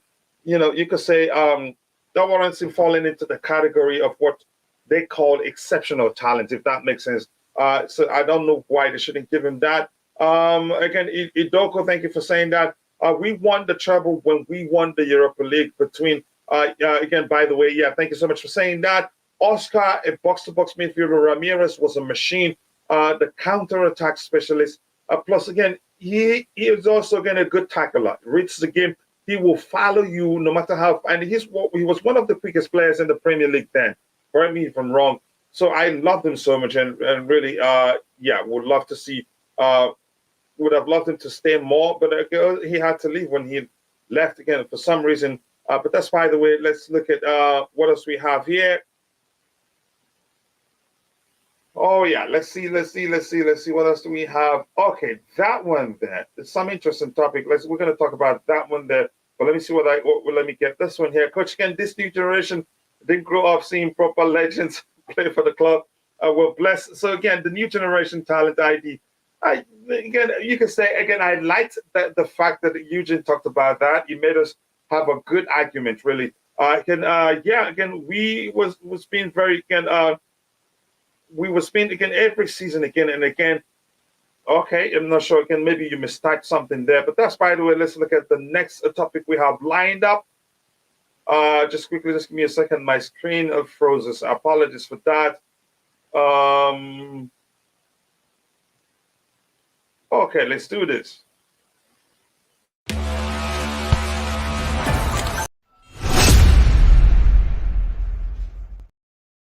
All right, this one here is Ben Chilwell. Is one of the players who has been appreciated by Man City. Okay, now appreciated simply means they like him. This again, he's one of the left backs they're considering again, but I am told not the only one. Okay, they will have a short list of players at the position and will decide how to proceed with Pep. Here's the thing. I think this rumor probably stems from the fact that again we signed Cucurella and they wanted Cucurella. I probably think maybe we have enough players in that position. I probably think maybe Graham Potter will prefer Cucurella over Benchua and again decide maybe they should consider them, or maybe they're just testing the waters. I don't know how else to phrase it out, but I don't think Chelsea will sell him, if that makes sense. Yeah, I don't think Chelsea will sell Ben Chilwell. Let me know if you think Chelsea will sell him. I don't think we will sell Ben Chilwell. Again, no. Yes, it's been injured twice on two occasions right now. Was it 3 times right now? I'm not sure. But I don't think we'll sell him. Let me know. I want to get your thoughts if you're in the chat. Yeah. Let me see what we have here right now. I would be again all smiles if Oscar and Ramirez was playing for us, but again they gone past their primes. I think that probably Ramirez has retired, hasn't he? Oscar, is he still playing or has he retired? I don't know. Mata, Oscar, and Ramirez. Okay, you keep your argument, please. What's the situation of Ziyech? I heard some Saudi team are after him. Could it be true? There's a chance that's the truth. But I also think if he wants to stay in Europe, there are so many opportunities for him, especially if Mourinho wants to continue in Roma. I think it comes for him, given the fact that Nicolo Zaniolo has joined Galatasaray, which was the hold-up then, which was the hold-up during the January transfer window. They wanted him, Ziyech, but they weren't sure what Nicolo Zaniolo was going to do. Before they wanted to see if he'd leave that window before they come again. They can. I don't think they can sign Ziyech now. The Italian transfer window has closed. They can't sign Ziyech now. So had he left earlier in the window, again during the January transfer window, they'd be able to come for Ziyech. So I'm not sure about a PSG coming for him again. But Roma wanted him. Maybe that's a chance. AC Milan also wanted him, but his salary has always been an issue for those AC Milan especially. But it seemed as if Roma was willing to pay his salary, but had to make a way by being sure that Zaniolo leaves again to reduce salary, reduce their wage size, and also create room for Ziyech. Take Cucurella instead. I don't think the club would be selling Cucurella. I think Graham Potter knows him, and I trust him actually. That's a chance he trusts him more than Ben Chilwell, and it's good to have them both. We need the depth. And here's the thing: every time Graham Potter plays with a fluid approach, where we start with a back four, but when we attack, it becomes a wing again. We play.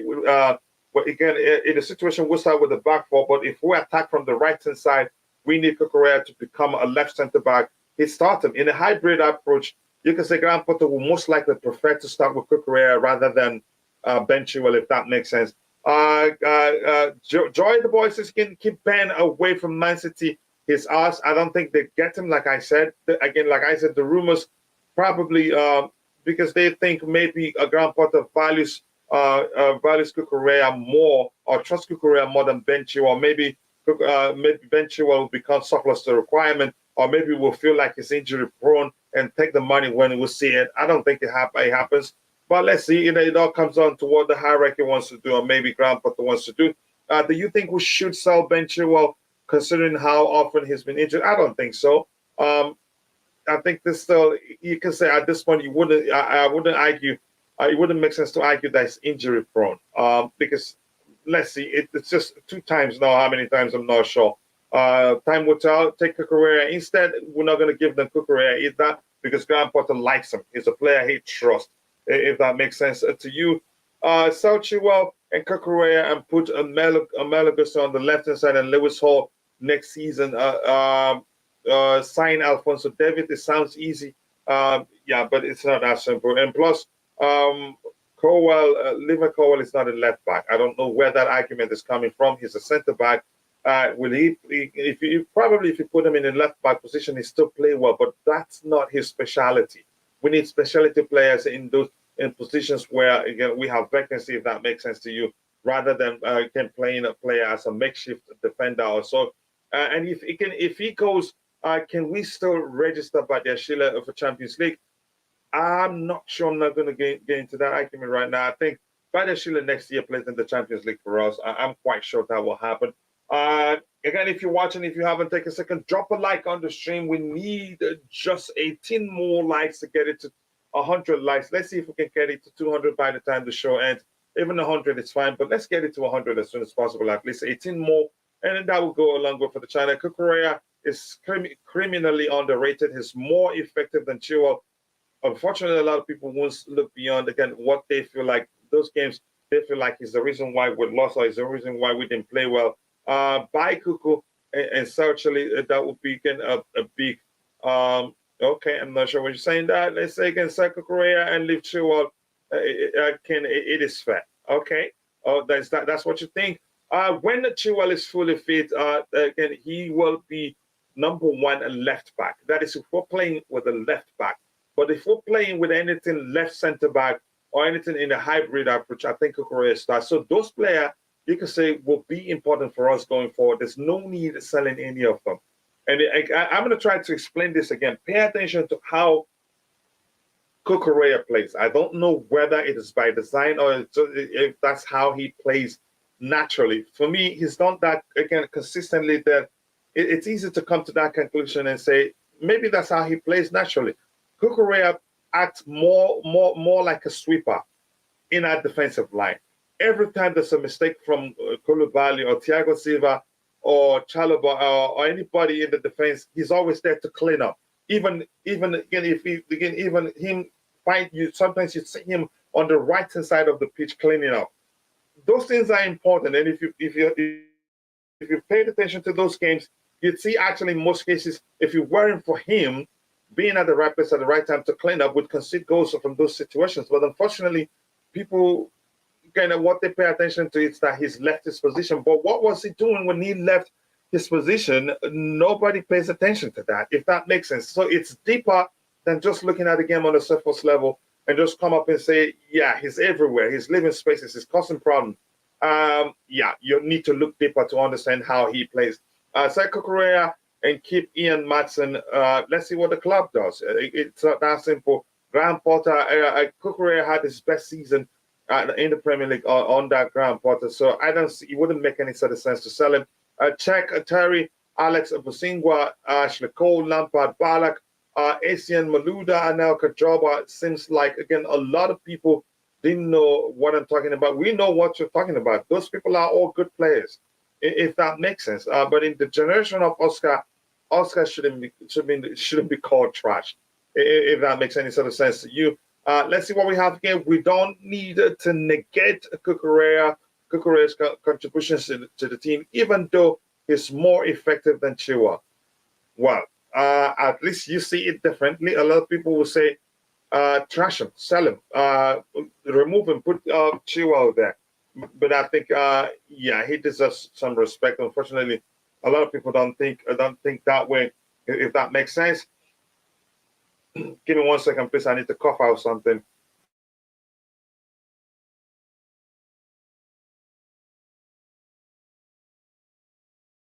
I'm still recovering, and I haven't recovered fully, but I'll get there gradually. Let's see what else we have in the chat here.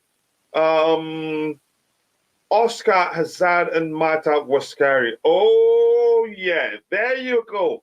Anna Jude, those three names. Hazard enjoyed playing alongside Oscar. You could argue that's one of the players he enjoyed playing alongside the most was Oscar. Yep, he loved playing again. He enjoyed playing alongside Oscar. It mattered too. Yeah, again, but let's go. Let's go. Which one do we have again? I believe again it won't happen. But if Man City insists on Chile, I say give them a good old English tax of 150 million, then they'd run away, and they'd be shying away from spending much money now that they have a problem. So Tommy Bryan, I think we should do that. I really do like that. Really, Kachila, this hybrid formation is a lot of our problems, in my opinion. We have no settled team, no settled formation, and until we get again one, this results will keep going the way again. The way they are. I agree with you. I think you can argue the biggest problems with that is that the biggest problem we have on the ground, Potter, is that there's no clarity as to what structure we prefer playing, our identity, and all that. And that the players have struggled, you could say, to adapt to that hybrid approach. Yeah, I agree with you. Maybe he should stick to one particular structure until, again, players settle, then he can do something differently. Good job with me. Okay. Thank you so much again. It was enjoyable. I like that. Kukurea is far better in defending than Chilwell. I wouldn't say in terms of defending, you could say, I don't have enough sample to say who's better than the other. Wachuku Biafra, nice to see you here again, my Igbo brother. Thank you so much. I appreciate that. Is Oscar still in China? I think he's left China. I'm not sure where he is right now. I signed Alphonso Davies for free in 2024 and make money with Chilwell and Kukurea. Do I think Alphonso Davies comes? Probably after all the rumors you hear that he's extended his stay at Bayern. That's how the two players they have there, they did that with us, really. If we're being honest, the two players they had did that with us. Former Manchester City player was linked to us. Who else again? There was the other guy was linked to us, and then boom, he's extended. Maybe they use us to get more money, if that makes sense. Again, problem solved. Eugene Nutty. Who remembers Raul played with Oscar? Who remembers Raul played with Oscar and he was rubbish, but people forget him because he won a UEFA Champions League. Okay, you're talking about who? Which of the Raúls? Which of the Raúls can you be specific? Raúl Meireles? Did he play with Oscar? We ain't giving Chile. Sorry, did he? No, that's not right. Oscar So didn't what? play the Champions League for us. Champions League winning campaign. He came out the year after. What remains are all play with Oscar and it was rubbish, but people forget because he won the Champions League. What Raúl is he talking about? Raúl Meireles, maybe. But he left in 2012 after the Champions League, I think. I don't know why. Yo, Raúl, he says again, he's specifying. He says Raúl Meireles. Did he get to play with Oscar? No, I don't think so. No. Oscar joined in 2012-13 season.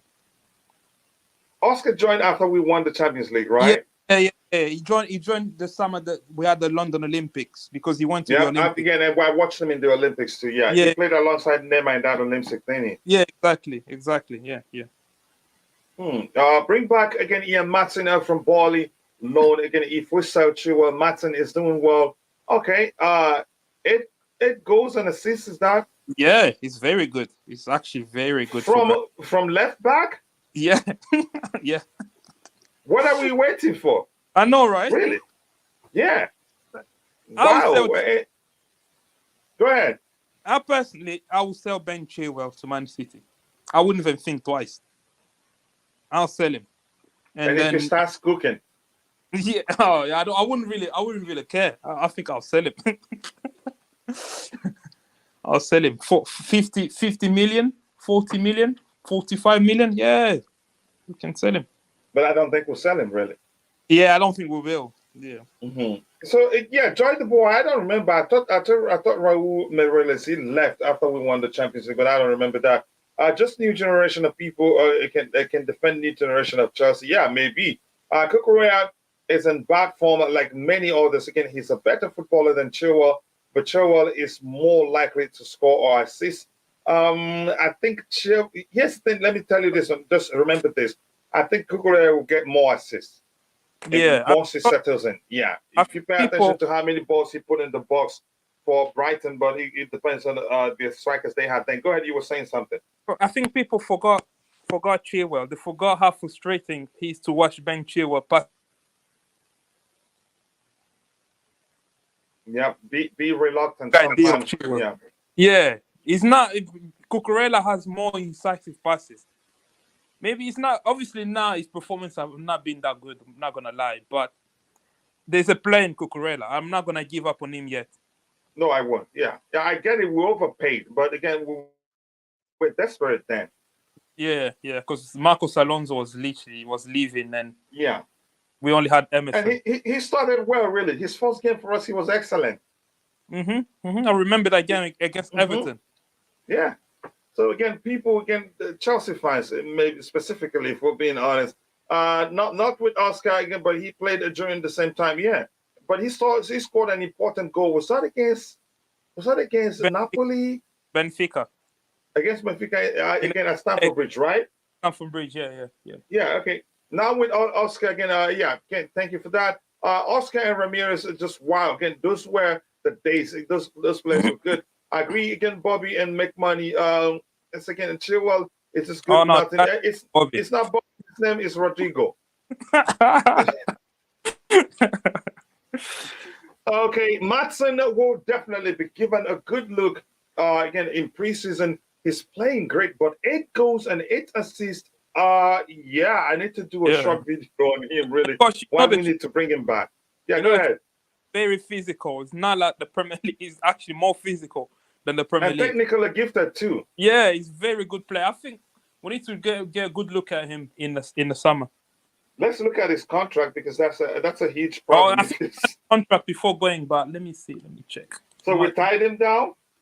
He might have another 2 years. I'm gonna check as well while we're there. Okay, let's do this. 2 years isn't enough. It's a risk. Enough. He's gonna say if you don't give him a chance, then he moves on. And he moves. And then he's in a stronger negotiation position if it's really 2 years. Jesus, born in 2002. My God, he's a kid, man. 2000. Oh, Holy tamale. Okay, no, that's the loan. That's the loan done. expiration date. 2004. I've made that mistake before, and I Yeah, was yeah, I literally remember you crying. did. That was for who? I But think his it Chelsea was contract is what I'm looking Colwill. for. Was with Colwill. Yeah, with that, okay, yeah, I literally started crying really. But his contract with this guy's expires in May. I think we should bring him back at that point. Mm-hmm. And what about his Chelsea contract? I can't find it anywhere. 2024. So like 1 year left. Oh my Lord! So he needs to sign because Yeah, and plus it's gonna be very difficult to get him to sign now because he has all the cards since it's 1 year left. Oh my! Yeah. Born, So we're in a very tight corner right now, for being honest with them. born in 2002. I remember things that happened in 2002. Such a kid, man. I'm so. He's a kid, but again, Rodrigo, we're in trouble here. Yeah, I know. But Rico.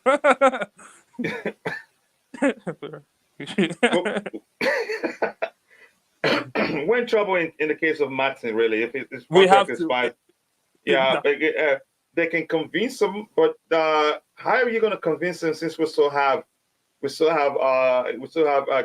Kukurea, and we still have Ben Chilwell? You probably would tell him maybe Kukurea is a left centre back, not really a left back.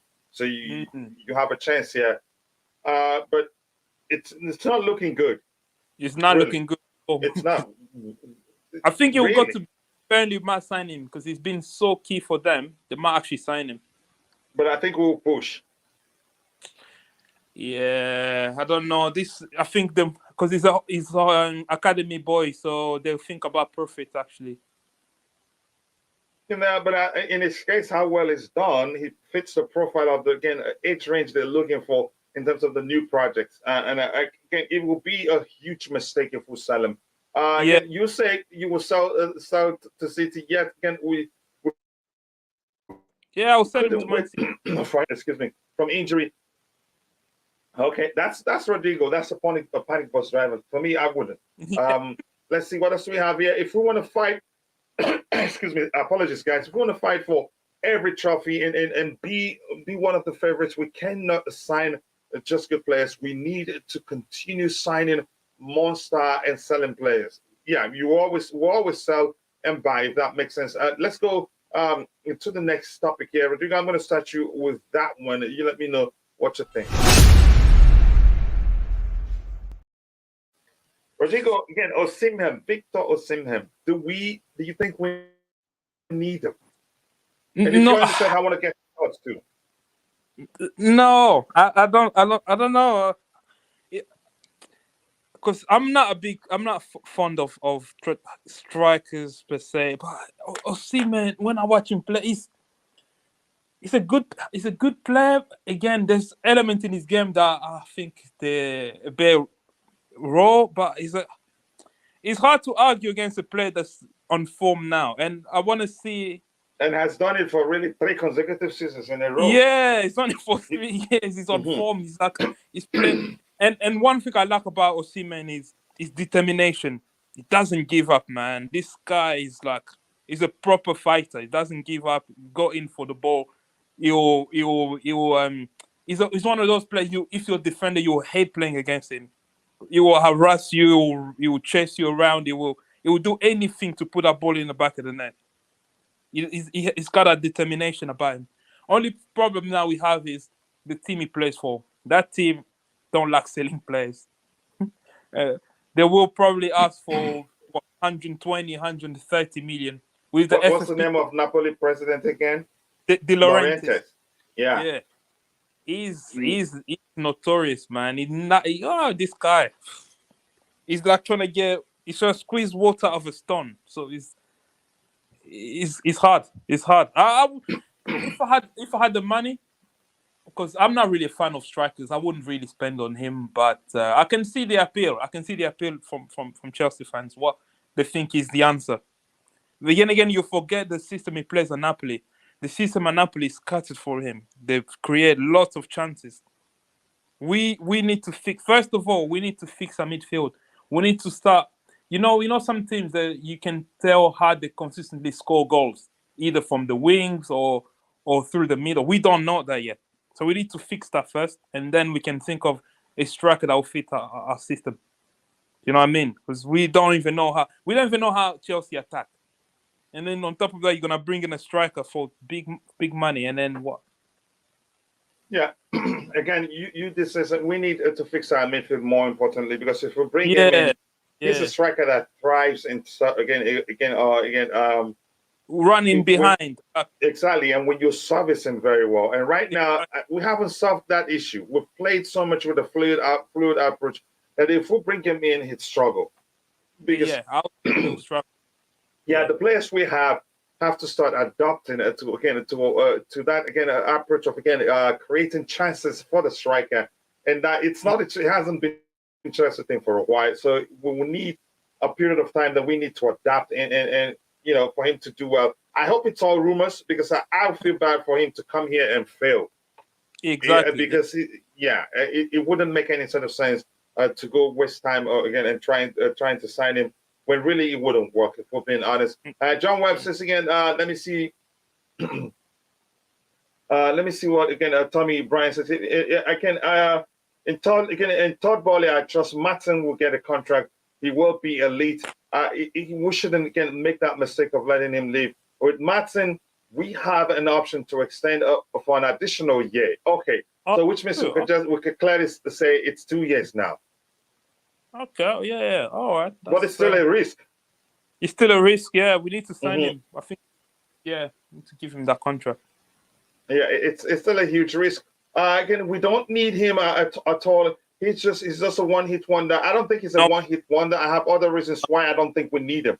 He's done it for 3 consecutive seasons right now. Yeah, from France to Italy to the second year in Italy right now. Even though he had a serious injury where I think he broke some bone in his face, he came back again and even stronger. I'd rather give Breuer a chance. Yeah, I'd rather give Breuer a chance. He's younger and probably, you can say, more equipped to participate in a more fluid approach. Because Osimhen all his life, because he has played as a traditional striker. So that makes a huge difference. When we fix our midfield, I think Havertz will start cooking again. Maybe if that happens, we'll see. I agree. It's not Bobby. Are you gonna? You know what? Call him Bobrigo. Bobrigo.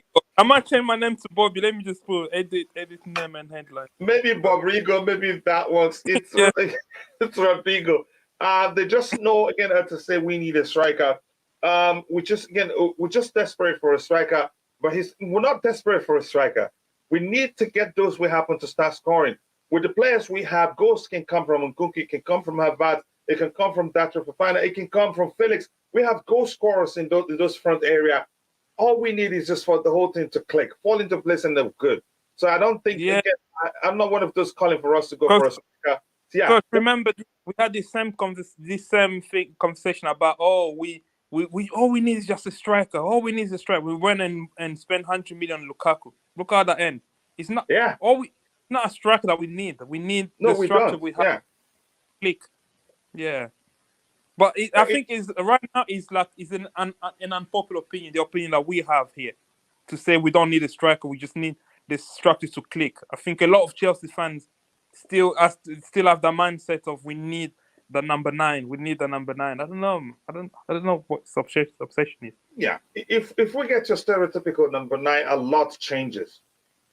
A lot changes. And Potter, I think you could say from everything I've seen, it will be new to him, really. Yeah. Again, it will be new to him if you get a stereotypical, or let's call it traditional number 9, who then you have to provide services to him. It's new to him. Again, why do you think he hasn't used Aubameyang to full effect? Because Aubameyang is capable of again, if you can service him quite well, get a lot of goals. If we need a strike, I don't think Osimhen is the man. If that makes sense to you, again, to anybody that's watching. If this question is Osimhen injury prone, I wouldn't say so. No, I don't think he's injury prone. His injury record is a list of my concerns, really. My concern, more importantly, is again how quickly is he going to adapt to the way Potter plays? Or is Potter going to be able? Yeah, go ahead. I'm looking at his injury record. Mhm. Uh, well, I can see calf, cheekbone, corona. No, that's not an injury. Muscular problem, biceps femoris muscle injury. He's had fair few injuries, but the longest he's been out. They didn't put 178 days, but they didn't put how many games he missed. For Napoli, 62 days, and he missed 14 games with a shoulder injury. Oh, is that Yeah, the I one he remember missed? the injury. Yep. AFCON, isn't it? He missed AFCON. Did he miss Yeah, AFCON? I think yeah, the that's Nigeria because even. of Oh yeah, he did. Yeah, yeah. yeah. I remember. Mhm. I remember he was gonna be fit for the AFCON because he came back on the 15th of January, but Napoli didn't want to release him. Remember him and Emmanuel Dennis. But then I Yeah. think did Dennis go? Emmanuel Dennis, you said he did what? Did- Yeah. Did he play for Nigeria in AFCON? I don't remember. I don't remember the squad again. Yeah. I hate watching them. But anyway, that is the longest he's had, and then he's had obviously the cheekbone fracture. I think that is like I can say a blessing in disguise because he's came back from that and he's been on fire with a mask. Yeah, it didn't look like he went away actually. Yeah. Yeah, I don't think I wouldn't categorize him as injury prone. Those injuries are very common with players who play like him because he fights. Yes. Yeah. Yeah. Yeah, so I wouldn't say he's injury prone. Chilwell is injury probe. Okay, that's new, but I get you wanted to. Apologies, I understand these things happen to all of us, even to the best of us. It's your phone trying to predict what you wanted to say. Is injury prone. I would sell before he gets injured again and misses a third of a season. Also, Kukurea isn't hitting form, so one of them one of them to go to Man City. We get Matson and Romeo Lavia. Here's the thing: Pep isn't the one to miss out on a player who I don't think he'd come for him. But you could say there's a chance if he gets a chance to sign Kukurea, he does that because it wasn't Kukurea that said no; it was Brighton that said no. I was gonna say if you reject Pep, he doesn't come back for you. I don't believe in Broya. That's you, okay? Chilwell is on 190K per week. Yeah, if he performs to us, that's nothing. So maybe if he starts, if he doesn't show good form by the end of the season, we may well decide to sell him. But I don't know because we need to reduce the wage we pay players. It's very hard to know if we will even look for number 9 in the summer. I don't think it makes sense really. In the summer at the moment, it looks like a Porter won't use one going forward. So we would end up with Nkunku or Stalin playing as false 9, and also we have a Datro Fofana who's more of again is more equipped to fulfill the number 9 role than any of these guys you've mentioned. But Rodrigo, just quickly, this comment right here, I think it makes sense. It wouldn't make sense to be looking at a high profile number 9 and spend a lot of money. We still haven't not done signing in the midfield area. Go ahead. Exactly. I think we need, I'll say, ideally 2 more midfielders. One starter with experience and another one that can rotate with them. I think it's all good. People are excited signing all these young players. I think in midfield, for example, we need some experience. We need someone who's 25, 26 years old coming in. I don't want to have another 18-year-old playing in midfield. So I hear Lavia, yeah, he's a good player, but we need an experienced head. 25, 26 years old. Good age range. We need to mix it up. Yeah, that's why I'm happy with players that we mentioned what's the guy in AC Milan? Benyasa? Ismail Benessa. Yeah, Benassa. A lot of people still think Chelsea will go back for him, but go ahead. Or Amrabat, or even Amrabat. Someone Even like Amrabat, that. yeah. One of that age is 26, 27 years old. Good experience, can come in, and then you have Enzo Amrabat, and then you can sign another youngster. I mean, another 20, 19-year-old to supplement them. I don't want us to go again and sign another kid, like another 18-year-old to play midfield. Midfield is very crucial to team success. And I don't remember a team that won the Premier League with a 19-year-old as a start in the midfield. I don't know. Yeah, it hardly happens. You have to have experience. Yeah, especially in midfield. Yeah, that's the truth. Go ahead, brother. You can get away with playing like kid like that in like fullbacks and maybe on in attack, but in midfield, you need experience. You need strong players there. Yeah, again, Chelsea diehards says when I think of Lukaku, I faint. We don't need to make that mistake again. Yeah, it will be an expensive mistake. Get a striker after the attack is effective. Exactly. That's the most delicious way to phrase it. So thank you for that comment, Tom. Just wait for Kante, Felix, and Enzo. And I think we will not, again, speak more about strikers. We will finish the lineup in a bit. We have about 3 positions to finish. You will confuse Potter with this number 9 issues. It's not his thing, so it makes sense. If we get a number 9 after we get the attacking firing, 9 again, it could destroy it again. Yep, it just doesn't make any sort of sense. In the case of Thomas Tuchel, we were doing well, just not finishing our chances, and it wasn't a single individual. It was multiple players missing chances, and then we signed Lukaku. Boom, it compounded the whole situation. If that makes any sense. And again, as something happened to show us it was a mistake, he got injured, and we started creating more chances. Yeah. Yeah, and scoring more goals. But a lot of people don't pay attention to that.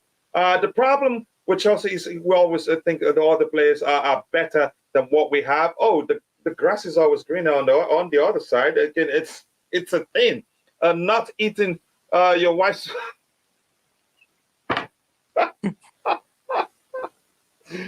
Okay. Well, I don't have a side trick. I don't know how that works, but I get it. I get that analogy. It's hilarious, really. Napoli wants a Broya as a Osimhen replacement. Oh, if we go for Osimhen, they will most likely ask for Broya. Yeah. You remember that during the summer, right? Yeah. They were in for it, yeah. Oh, so yeah, it won't be that simple. Yeah, go ahead. I think it was AC Milan and Napoli, if I remember correctly. They were in for but Napoli was the most talked about then. I think they were the most serious because they were thinking that Osimhen was going to leave. Yeah, because I remember West Ham in the Premier League and then Napoli in the Serie A. I remember that before we gave him that contract. Yeah, it makes sense. I think Enzo and Kante have again. I think those two will do well for us. Let's say Matthew Nunes is overrated. If that's how you see it, I don't think he's overrated. Really, he's a good player. The formation of Potter is taken. Doesn't need the number 9. We take a number 9. We go to the factory reset. Yeah, I think so. I think that makes more sense. Atletico have named their price of 124 million for Felix. Do you see Bally paying that? I think Bally's willingness to pay that price depends on how well he does for us or for the rest of it. Again, loan spell at Chelsea Football Club.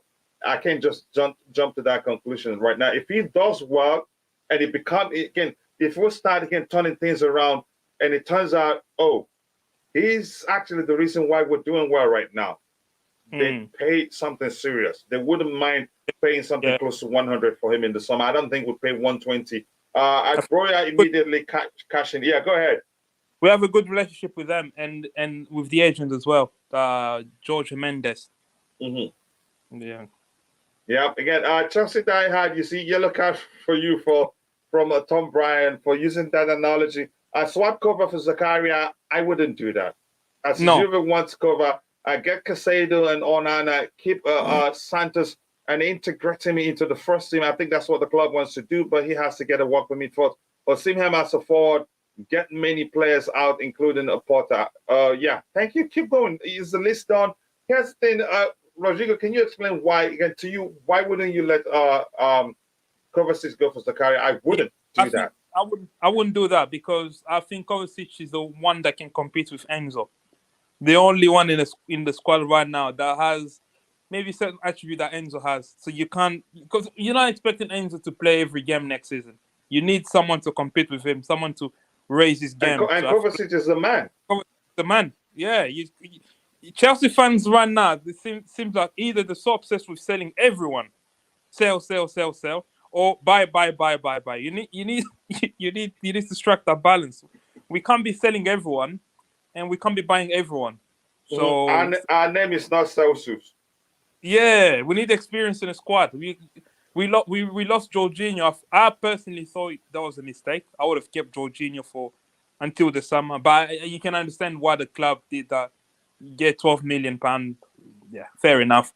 But you can't let Kovacic go. Otherwise, you're losing a lot of experience in a short period of time. I don't think that's a recipe for success.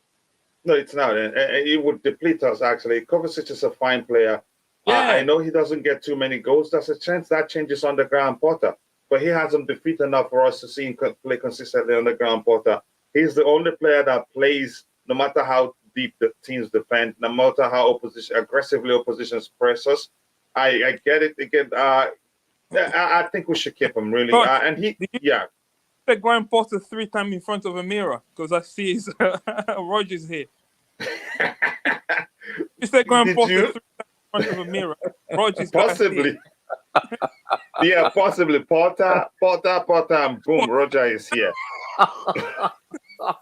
You have to mess up, guys. Yeah, possibly. You don't know. Again, his lawyer is here, and we haven't even started talking about him. Are you Potter out if we lose against Dortmund?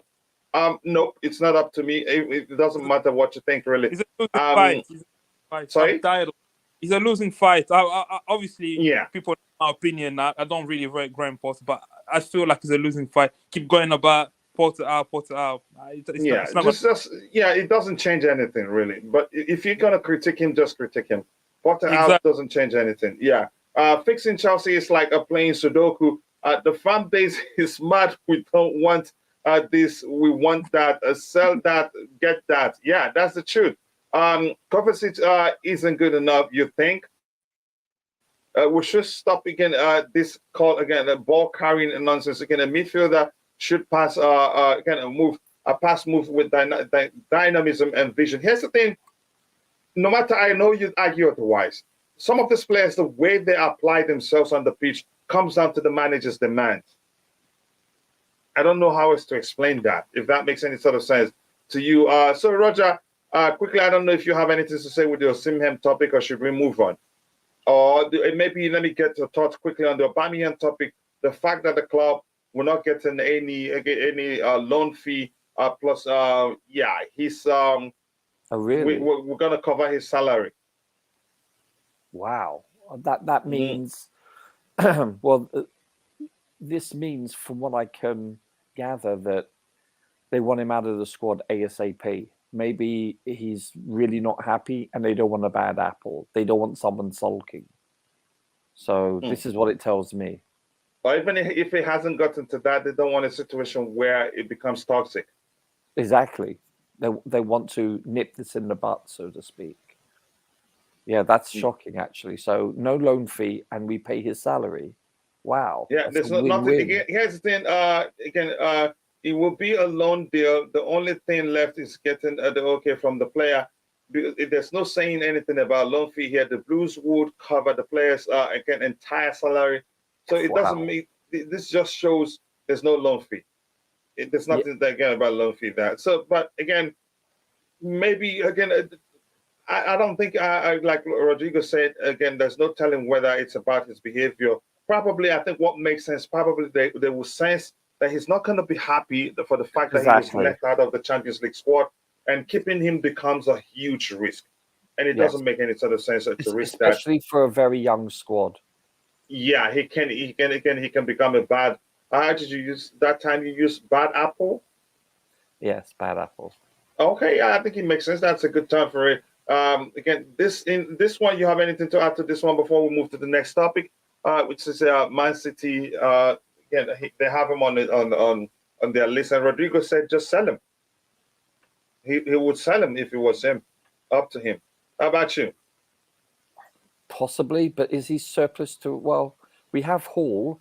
I understand what you're going to say. He's mostly midfield. I get it, but he could. He's not a defender, first of all, let alone being a left back. Yeah. Ian Maatsen. Again, and Ian Maatsen, did you hear he scored like 1 million goals in just how many games? Again, 1 million assists. But I'm just joking. There's 8 assists and 8 goals. Yeah, who's this? Ian Maatsen. Go ahead, Rodrigo. You explain. Bob Rigo. He's pulling trees at Burnley, Ian Matson. He's a very good player. He's a very good player. Yeah, if he surplus to requirements, then why not? Let's at least get 50 million back. That will help to go towards buying a number 9, like an Ivan Toney, who that would be my number 1 target. In all honesty, he's what 26. Okay. But let me ask you this. Yeah, we'll get to that. Let me ask you this. Yeah. Who do you think will most likely leave, Chilwell or Cucurella, and why? If in fact we're willing to let one of them go. Sure. Well, as it says, if this report is true that City are willing to purchase Chilwell, then obviously it's demand and supply, the oldest equation in business. You can't force a sell on someone, and I don't think we'll ever recoup that 62 million back to any extent anyway. So, listen, we paid 50 million for this chap Chilwell 2-3 years ago when 50 million was worth something. Today, 50 million is sneered at.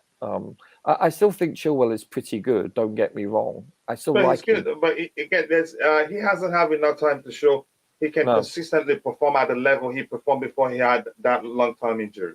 Yes, and you know it's hard to say. What I would say is I don't want to sell him then regret it. That's my only thing. That's my only thing, because we're building a team and it looks like, look, he's in his prime right now, isn't he? So you're suffering from FOMO. What's that? Fear of missing out. Oh, It's usually something traders do when they're trading a stock, or yeah. They have that fear. Oh, what if we miss out? Yeah, it's, you know what, that's, I mean, we do need to move players on. We really do. Not everyone. I don't mean a wholesale clearance, but there's about, I'd say, at least 6 to 8 players that need to probably move on because of the size of the squad. It's just not, well, you can't have a squad of 30-something people. It's too big. So, and we need to raise funds also, because we need to balance our books in so many ways. So some people will make way. Yes, it's only natural in that regard. Which is why you could look at it and say there's a chance they let Kante go because of his wage. It's possible. Mm-hmm. I think they're more likely again decide to push to keep him. But go ahead. Yeah, I think that they'll structure his contract with incentive. They'll heavily incentivize it, as they should, because of his injury record. And I think he's the type of person that he's playing for the team and for the love of the game more than money, so to speak. That's a secondary nature. Even though it's business, he comes across as a person that he's not playing for money first and foremost. So I think there's a good chance that he would welcome, or not welcome, I should say, that would be more than satisfied within the wage structure of the new regime. I think that's a fair assessment. Mm-hmm. So I would say you're being proactive there. You know what I was going to say by saying, even though it's business. Yeah, because that's what you say always. It's it's so true, but it is. You're right. It really is. Again, we all know the truth, and if we happen to find ourselves again in the shoes of any of these players, we'll always go for higher pay. Usually, if that makes sense. I mean, and conversely speaking, as I've said before, you know, the owners or the board of directors, they don't look at a player as an individual. They look at them as a commodity, a fiscal commodity. Product. I like to say product. Exactly. Yeah. So it's business. Yeah. Let's see what we have in the chat again. Tommy Bryan comes again. Rodrigo knew Potter was under attack as soon as his tea tasted on it. I like that one, really. That's bloody funny. And Rodrigo was right. Again, something happened that made you to come quickly to the defense of your client, rather play again with 10 players. Okay. Again, Auba going away, it's like, again, a stray bullet. Let Auba go again, warm in the seat. It's not easy, and he might influence the players negatively. Yeah, but I think it makes sense. Again, that's why I had to get coach. Yeah, I feel sorry for him too, because everything that happened, how badly it's gone for him at Chelsea, isn't really down to his own, not his own doing. You would regret it if we let him go. Eventually, I wouldn't let him go. I think I'd keep him. We need him. But if we're going to bring Ian Matson back, we need to make space. I would try to play with, again, a Malo Gusto on left. No. Why can't he's a specialty? Sorry? He's a right right back. Yeah. He's a specialty player. Why move him to the left? So play him on the left now. Let go one player from there, and then we don't have depth. It doesn't make sense. Which means if he goes on the left, it's simple. It's makeshift. Or we played Mendy there. Yeah. Which Mendy? I'm joking. The goalkeeper. I'm being facetious. No, but once you obviously. say Mendy, Roger, Mendy of Man City comes into mind. Oh, I see. Yeah, he was a left back. I'm just a bit obviously exaggerating with sarcasm about putting players out of position. That's all. Yeah. No, I didn't think of that. I didn't think of Mendy from City. No, but it comes to mind again. It triggered that. If you're watching, if you haven't, please drop a like on the stream. 6 more to get it to 100. Let's try and get to 150 by the time the show ends. And if you haven't, do subscribe to the channel. We're inching closer and closer to 10,000 subscribers. We're at 9,950, 50 more. Once we get there, we'll do $100 giveaway to students, only strictly students, but you have to prove that you're a student, that you get it as soon as the show ends. After, again, if you emerge the winner, but I'll compensate non-students in another way. But let's start from students. Again, it's just something I feel like doing from the heart. That's a good idea. I will try to play again with Malo Gusto. So yeah, we've read that. Eugene is always looking for trouble. Chilwell can go in the summer. You see, people's opinion differ. Once bring up the player, you see differing opinions. Cobra, how are you doing? I hope you're doing well. Martin CEO, I will never forget you. Again, calling for us to look at, again, Enzo Fernandez statistics, so I will never forget your name. Ian Martin is his replacement. Chile could be injury prone. Could be. So you're not certain. And there's no demand for Kuku. So it's a win-win for all. And like Roger said, again, from a business terms, it's supply and demand. Somebody wants him, and if we want to let somebody go, then he clearly is the obvious choice. South Chile in our lives will be more Chile. We felt the impact when he wasn't around. Yeah, you see another way to argue that again. That is if we're playing with a wing-back approach. So the question is, how well will he do if we play with a tradition, again, like full-back approach, like a left-back or so? Again, Ben, again, in his sleep is better than Marco Correa. Wow, only he can get fit. Wow, Otis Maxwell, that's some statement right there. We should think of Mendy, Koulibaly, etc. Not Chile. Malo Gusto is already injured as well. Yeah, like one of my friends said on Twitter, are you listening, Rodrigo? Forget here we go. Once the player gets injured before they join us, then you know that's really proper Chelsea. Proper Chelsea. Proper Chelsea. The injury is a sign that we're signing a proper Chelsea player. That's funny. And it makes sense, didn't it? Proper Chelsea. Look at Nkunku. We signed him and boom, he got injured. Look at Malo Gusto. We signed him, boom, he got injured. You could go, the list goes on. There's Bakayoko. Once again. Coach, at least we're consistent. Yeah, so every time you say we'll sign a player, I will wait until that player gets injured. And, okay. He's Shocking, a Chelsea. isn't it? He's a Chelsea player. Let's say, how can Silva play on left back? I don't know. It can, but it just doesn't make sense to do it when you don't necessarily have to do it. That's my argument. Again, you think that players cannot play. That's not my argument. But why would you just do it for the sake of, because you have him and he's there to rotate with Reece James. So you want to be starting them together in a game and tire them both. Then when Reece James gets injured, the rotational player, the supposed rotational player, is already deployed on the left-hand side, and it may be exhausted already. It doesn't make any sort of sense if that makes sense to you. Let's talk like we don't need a maturity in our squad. We sell the mature players who will cry like, yeah, we need to mix it up. If being honest, how Rodrigo goes again, can play as a striker.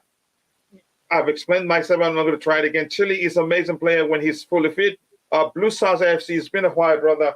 Please do let me know that you're doing well. With Chilwell, I think he's one of those people forget Chilwell when he's not playing. They feel like, oh, Chilwell would make a difference. But when he's playing, you remember the bad passes, the back passes, the bad decision in the final third when you see him play. Coach, I think his contract is he has to pass a certain percentage of back passes. I think that's in his contract. I'm telling you, it's amazing. He frustrated me so much when I watched. No, I think that it got worse when he returned from injury. Yeah. So a bit reluctant again, and didn't take some time to decide on what to do with the ball. Go ahead. That's why when I saw Hall playing in that position, it's like so refreshing. He took on players. Was that City game, wasn't it? And I'm like, wow. I'm like, I don't know. He's just a breath of fresh air because he was the antithesis of Chilwell. Both Chilwell and Cucurella. Yeah. In all honesty, let's be serious here. I think that's where Hall again. He has a place in the team. Is starting again from the wing back position, but primarily deployed there to overload the midfield and the attacking area, and he did it quite well, really. Yeah, and he's 18. I have to say. And he's 18. His ceiling is going to be so much higher, Coach. You know. And I have some good news. So you will get to that in a bit regarding Hall. I don't mind Hall actually playing in Chilwell's positions. I think he can over time. Realistic. I cannot stress that enough. Be a replacement and a more than an adequate replacement, by the way.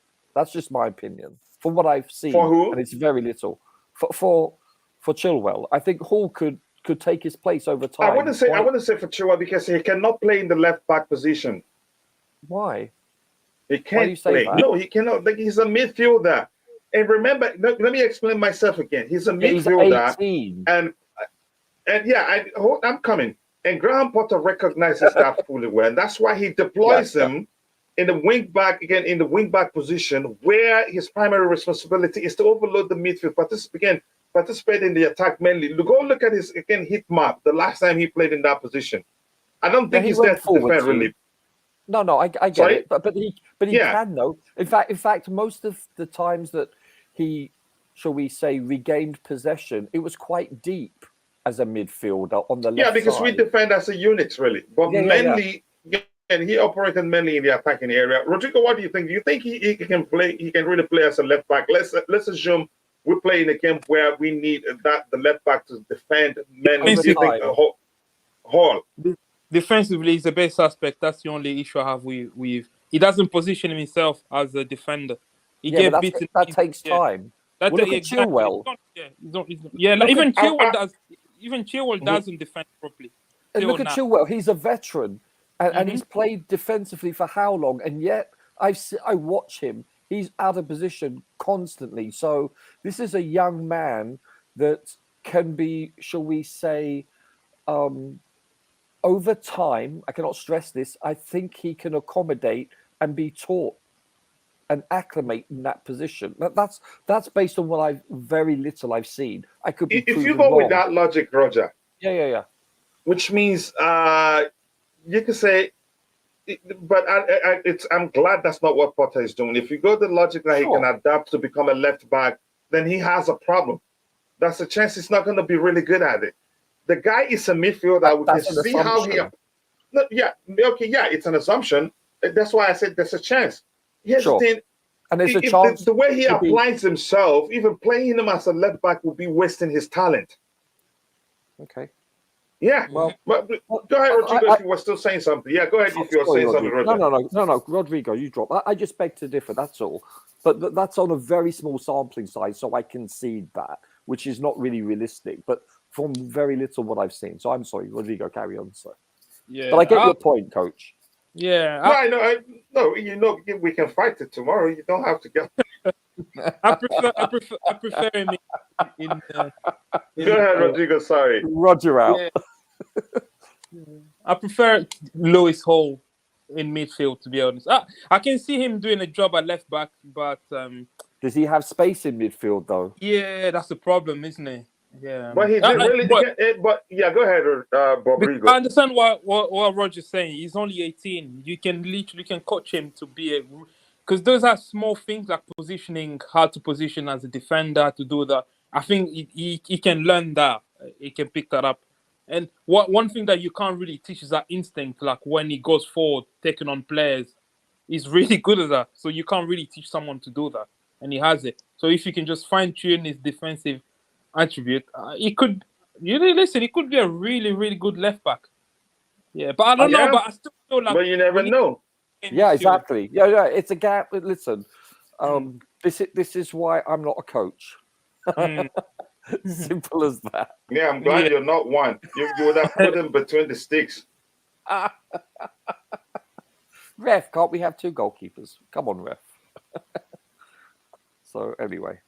Yeah, again, but Rodrigo, would you risk again trying to convert him into a defender? Oh no, I feel like I'm gonna restrict his honestly. But then where's he gonna fit, chaps? Because for the next 3 years, I see him as the perfect replacement for Kovacic. Yeah, exactly. And he'd actually do more because he has an eye for goal. He makes good runs. He had good vision, good passes.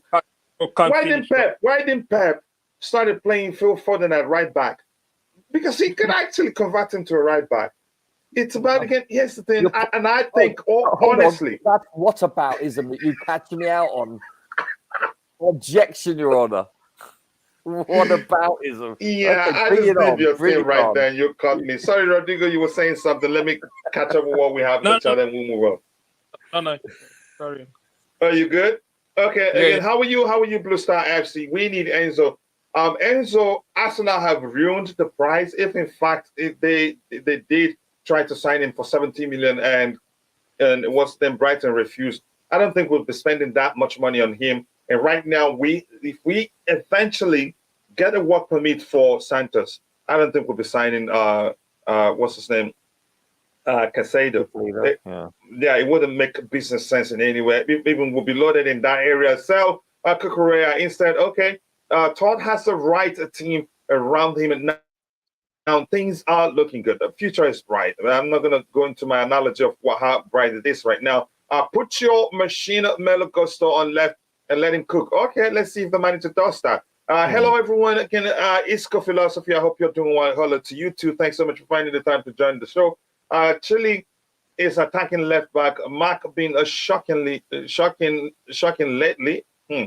But you know what, though? This is very early in Potter's regime where you look at Cucurella, and I think he was the player of the year for Brighton last year. So, listen, I think the whole team is either not playing collectively as a unit, let's say, and or a lot of players are, shall we say, out of form.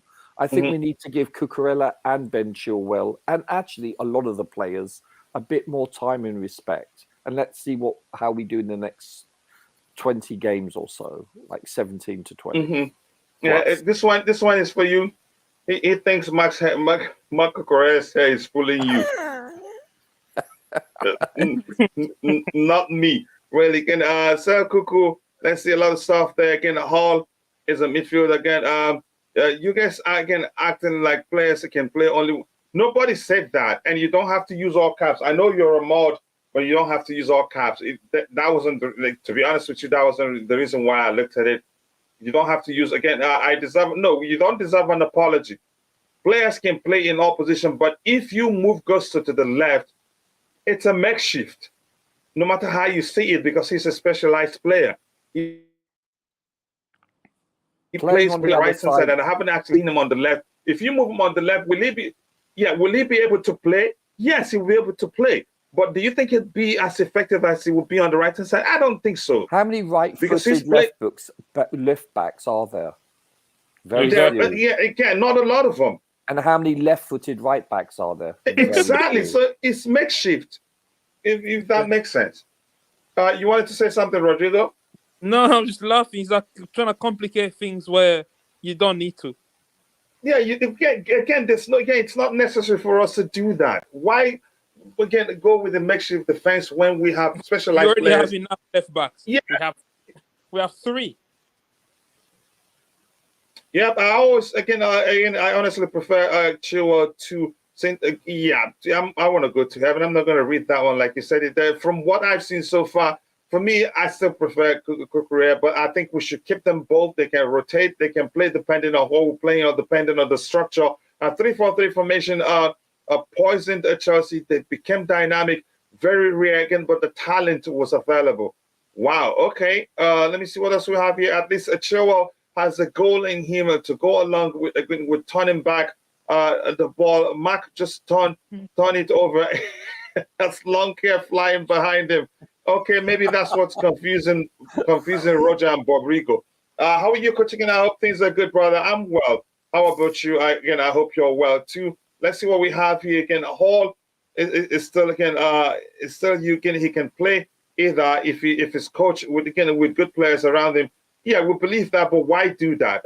Potter should start getting results to save his job. He should start putting players in their positions.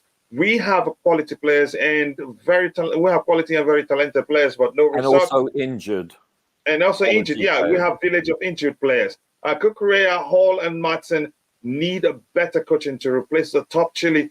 We are scared of missing out on him. Okay, again, good money demand for any two of five again is a quick sell for me. Okay, let's see. You need 360 awareness and years of seasoning to hold midfield. You cannot just stick anyone here. I'm not saying we should stick him there.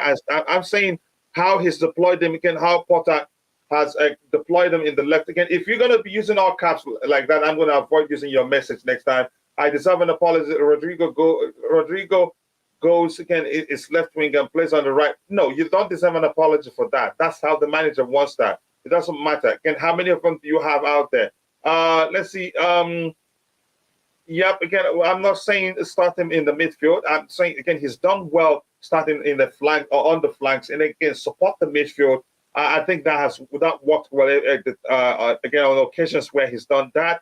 I'm going to scroll to the very bottom. I can't get everything, but let me see if you're here and I haven't gotten your comment. I'll try to read that. If we do not address or iron out the creativity at the top end, even a prime Messi will struggle in our team. Mount obviously needs again a passing and awareness personal coach trainer, maybe.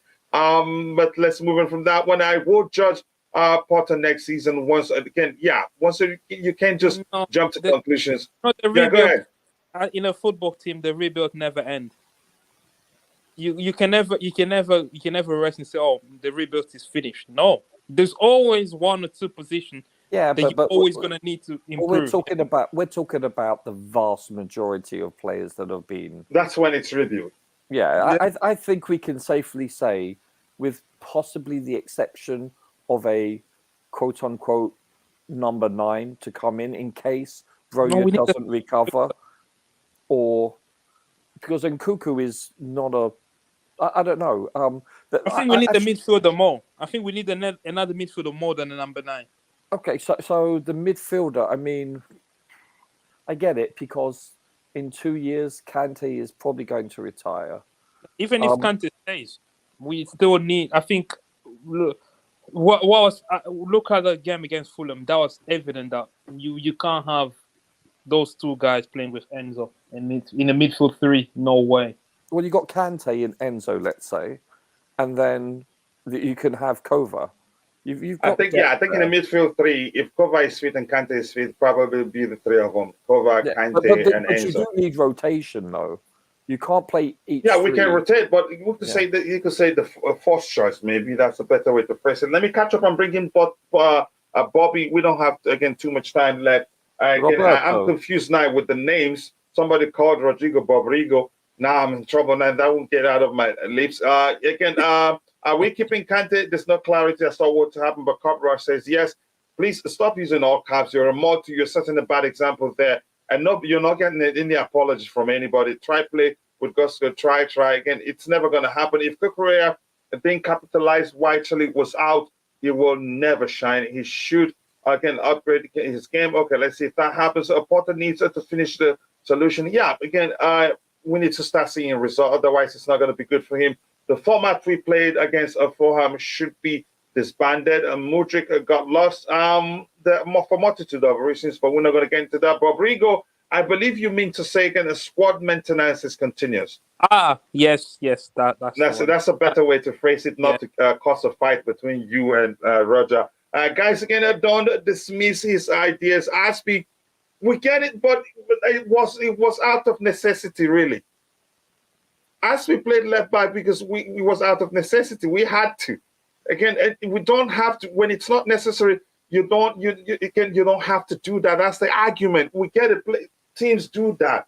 Well, how can we have Chilwell? How can we still have Kukurea and possibly Matson, and then Gusto that we're buying as a rotational player with Reece James? Start Reece James on the right and start Gusto on the left, and then play two of them and tire two of them at the same time. When Reece James gets tired or gets injured, then Gusto is already tired too. I don't know how else to explain that. We get it, it happens, but it doesn't happen all the time. Let's see what will happen. You need a 6 good midfielders in that area. You could argue that. Casado and Rice and Enzo, perfect 3. Please keep liking the stream. We'll hit 102. Let's get it to at least 110 or 120 by the time the show ends, because you're laughing to me. No, nobody's saying you're stupid.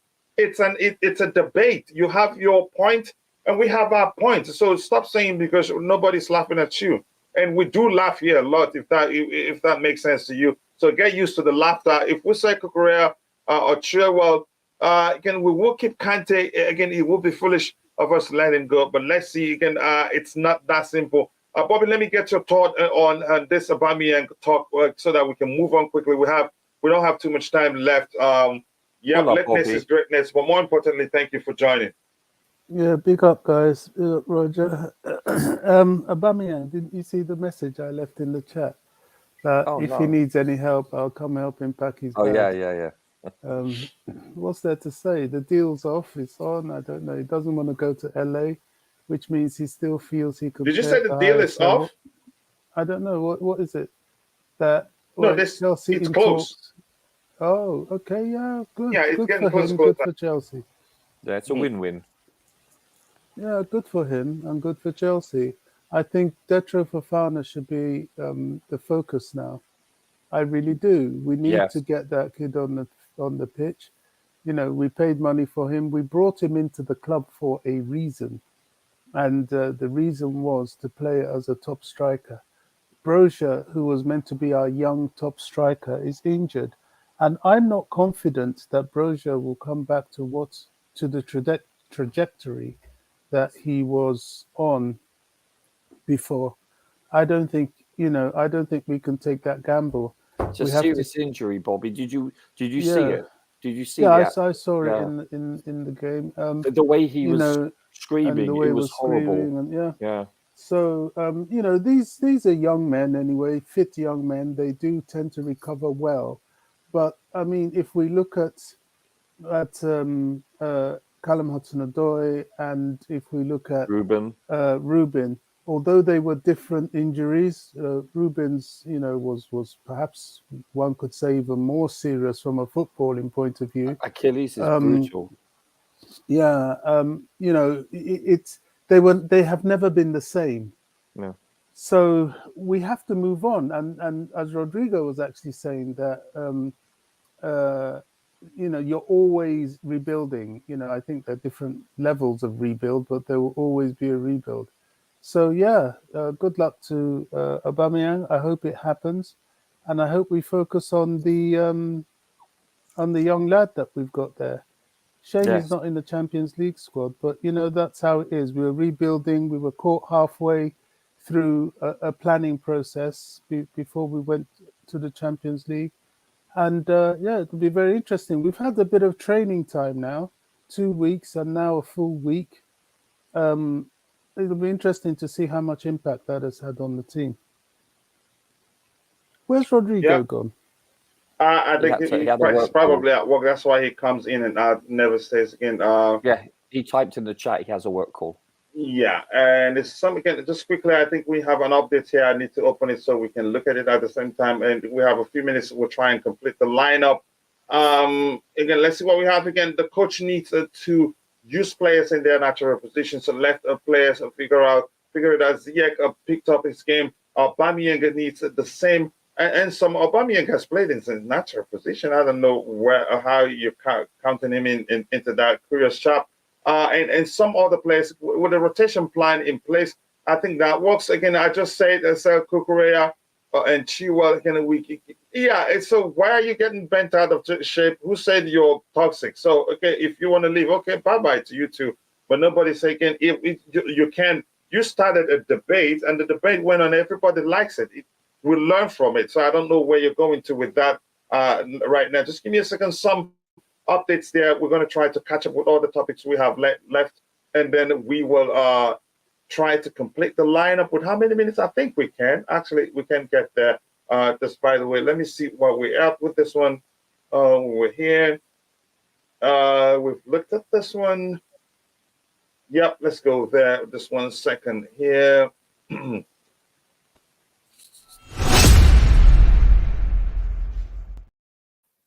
This one again, Los Angeles FC have agreed a deal in principle with Chelsea to loan Pierre-Merrick Aubameyang. So there's no clarity whether he's agreed to go, because the other statement says they're just waiting for green light for him. But let's see what happens. I hope he works out.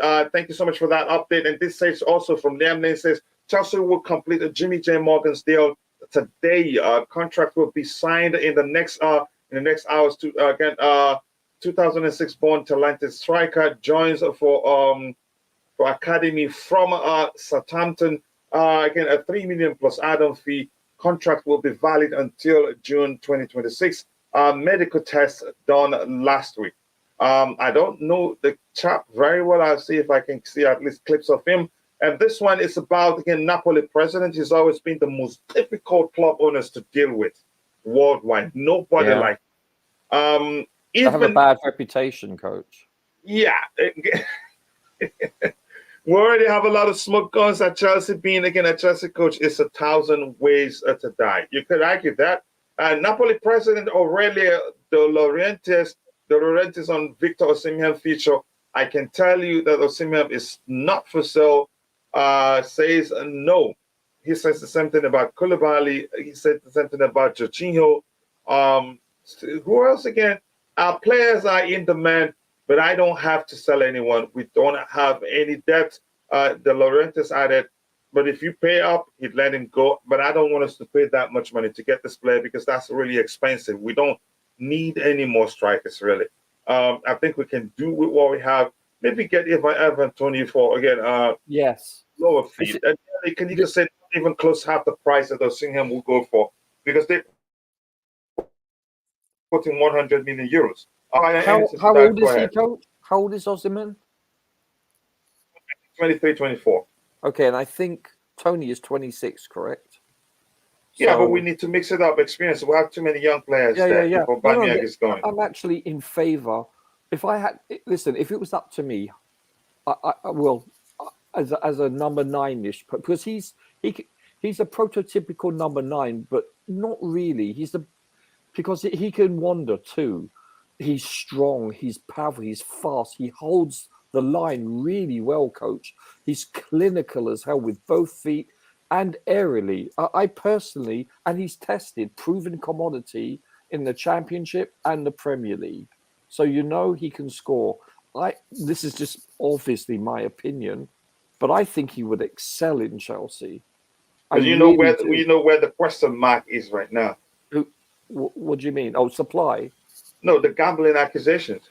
Oh no, of course, yeah. Assuming it's a huge question mark because we don't want to sit to it because there's a chance it lingers till the summer and beyond the summer. If we'll sign him as he's not going to be available, go ahead. This is based on the fact that those are dropped or it's taken care of, however you want to term it. That he obviously isn't, shall we say, sanctioned or sidelined by the Premier League or the FA. We're assuming, obviously, that he can play and there's no ramifications. That's a big assumption, I agree. But obviously, I wouldn't want him otherwise. That's purely based on that. I thought, okay, so I'll stipulate that for the record. But I think if I had to choose anyone around the world, I would probably want him more than anyone. I don't know why. Ever since I've seen him play for Brentford, he's grown on me, and I watch No, Brentford a he's lot. a fine striker, but again, I Yeah. mentioned, my issue lies with the gambling accusations, and No, it's not of something. course. It's not Of course. something simple. Yeah. No. But I'm assuming that he's cleared of those, or it's settled. He's fine. No, it's not settled. It's still on. No, I don't think he's actually gone to court. Coach, I said I'm assuming if Okay. that meaning once that's done, if he's banned for a year, then obviously we can't buy him. But if he, let's say he's found guilty and he's fined, and or he's found innocent, then you know what? Then that's fine. But obviously on that assumption that he's able to play with us without any ramifications. Let's put it that way. I don't know about what Bobby thinks, but he would be my number one choice, in my opinion, because he's entering his prime and he ticks every box, in my opinion.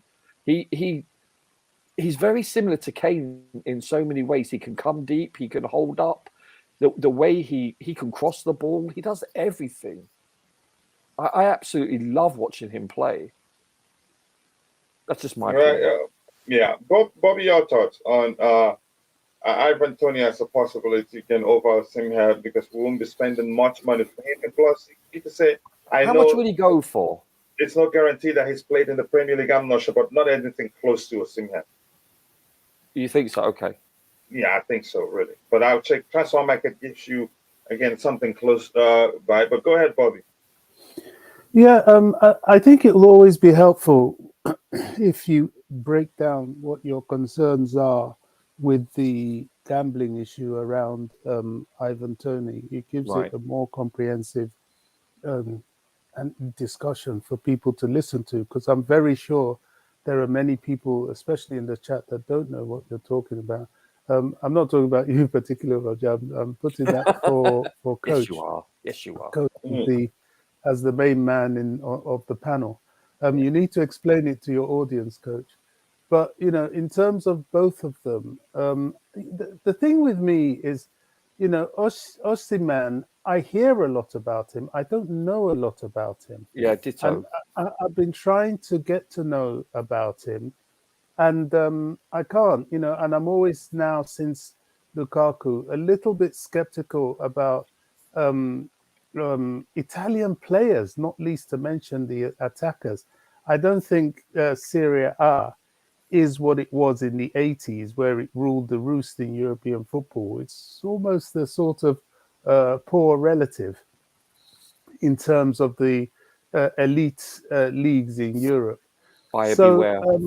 It is something to be wary. A coach himself, who knows the player, is a little hesitant, which adds to my hesitation, simply because of his style of play. Not that he's not a good player. However, Ivan Toney, I think, is a different thing. I can fully imagine him at Chelsea. Yeah. I think he will thrive. He's the one player that I am almost certain would be deadly at Chelsea. Chelsea more than any other club. Now, Preach, Bobby, preach. no, it's absolutely true. Yeah, now, same here. What are the concerns in and around his I don't even know if he's having a conviction at the end of this, if there will be an expulsion, a suspension.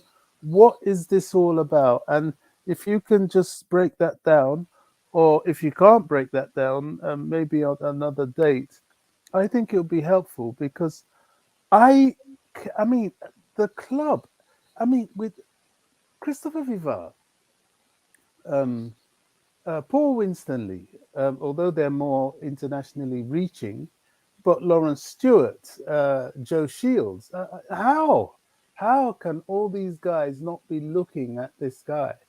I wouldn't be surprised at all if they don't make a move for him, unless there's a reason not to. Even I'm not clear what these gambling things are. It's so quiet. Being quiet doesn't mean to say they don't exist, because the legal system often takes a long time to land. But I'm not clear on it. I don't know what the situation. He seems to be playing quite fine for Brentford. There's no psychological impact on him. So what's the deal? The deal is PR. if you want to say that it's PR and we're Chelsea, and again, forget about it. I could care less what the press says if we sign Ivan Toney tomorrow.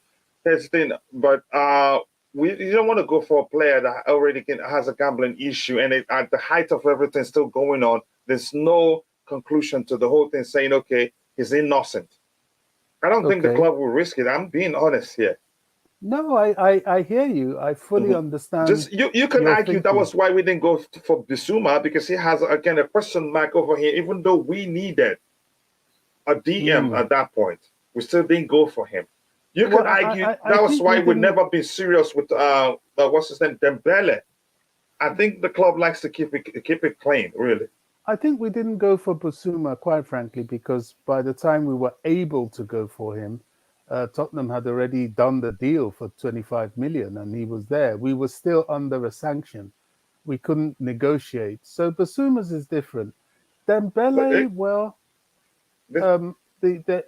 I don't know if Dembele was ever serious about coming to us or leaving Barcelona. Or if we were ever serious about getting him. Yeah, so, I don't know what that is. Yeah, I understand what you're saying. We don't want to court controversy. Of course not. We don't want that. We don't need any more enemies than we have already in terms of media. But I really don't know. If they make a move for him, I think the club would have done their scrutiny and found it worth the move, because boy, is he a player, and he's a player that can really play for us. Yeah, it's up to the club. Let them decide if they're able to deal with that from a PR perspective. That's them. My opinion doesn't change anything, and I know we're fully aware of that. I agree with Roger all being okay with Toney. He would be my first choice. Same with me. Again, I agree with Toney. Go over seeing him because of, again, that unknown. Also, that's another factor too. That unknown and the question mark over the defending in Serie A, which Bobby mentioned used to be, again, if you're a defender coming from Serie A, you usually rock solid. I don't know how that changed. Now they see them as soft, facing soft attackers and all that. Another striker from the Italian league, again, have we learned our lessons?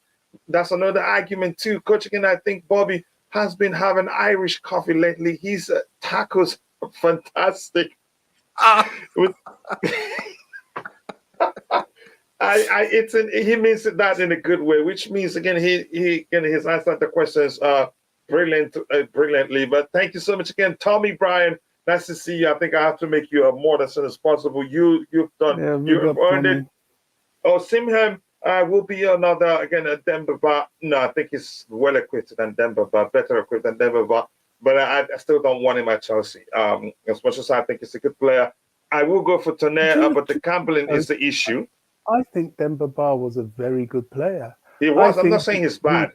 The only reason Demba Ba wasn't played often at Chelsea was that it was at the time we had Drogba, we had what's the name of that guy? Did we have Anelka at that time? Anelka, yeah, we did. Really, I didn't remember. I didn't know we had Anelka. He was Anelka, good. Kalou, there was a lot, and Demba had a few injuries, but Demba Ba he didn't stay fit that much. Yeah. He was excellent for Newcastle too. Tell me that again, Roger. I love Anelka. His finishes are all delicious, all finesse, not power, mainly. He's a smooth player. Yeah, he is, and one of the most widely traveled players in the whole world. Yeah, he played in. This guy talking about Alvarez. That's not going to happen. That we should go for Julian Alvarez. It's not going to happen. No, it's never going to happen. Never say never, but it's not going to happen this summer. But it's not going to happen. Yep. There were a lot of transfer. Go ahead. Kicked City out of the league by then okay, their players are pickings, aren't they? But I think they will have a lot of lawyers that case will linger for a while. Really. A couple of years. Yeah, a couple of years. Yeah, again, there were a lot of. To me is as good as an admission of guilt. Because I don't want to detract. Because if they really were innocent, you want it to end as soon as possible. Just produce the evidence that they've been asked to produce. They don't have it. That's why they're looking for legal representation. Yeah, that's the truth. There were a lot of transfer targets in the Roman era. We didn't pursue due to their personality and attitude. Yep, that's just the truth. I don't know. Maybe policy have changed. Torres, the Chelsea boy Torres. Which Torres? Say first name. Anelka is a player have had again. Wishes he can be. You can say, but Anelka is something different, really. We need a striker like Eto'o. Again, Crisino, Muzik, you must be Cameroonian. Correct me if I'm wrong. Tell me if you're Cameroonian, given your last name plus Eto'o also. But that's by the way, we don't have any depth. Okay. But Look, that's Coach, not good. Can I Yeah, go throw ahead. in something about this Samuel Eto'o? For me, Samuel Eto'o is perhaps the greatest striker never to be recognized. Yeah. That guy was, every time I saw him, he would either score. He always looked like scoring. He was Scoring goals so, was his thing. oh my gosh, he was so much better than people ever gave him credit for. When he played against us, he was deadly. When he played with us, even at his old age, he was deadly. You know, I was at the bridge when he scored that goal against United. Was that the day And he celebrated that yeah, old with man the celebration? yeah, and he scored many. There's a time he nicked the ball off the goalkeeper. You know, I was right in front of him when he scored that goal. Actually, well, in the stands. But you know, Eto'o was lethal, He and was such a fine finisher. oh my gosh, if we ever get anyone like that, wow, would we be blessed? And that's how I'm looking at Ivan Toney. I think Ivan Toney can come close to that if he's at Chelsea, because playing with the sort of Chelsea type players and Chelsea systems would suit him down to the ground. Hmm. Even Sorry to Pep interrupt. Guardiola didn't respect it that much. That was why he had to leave Barcelona. I think yeah, because Guardiola was still the coach when he left Barcelona. I think they fell out too. He didn't Uh, respect it. I think he He's had a to say volatile something about character. yeah, he had to say something about Guardiola in public or so. I think Eto'o, yeah, he didn't get the much deserved respect and should have again. But again, he will never be forgotten. I hate the Conte for pushing Diego Costa out. Yeah. What Conte, I don't know. I think he had that Mourinho syndrome, wanted to be the main guy. And I think Diego Costa was a character he wasn't able to deal with. Fair point. I saw the South Africa people barely mention Eto'o, but what a player he was. You could say again. I don't want to get into the argument, but I still argue he's a better finisher than Drogba. But they're all great African again players.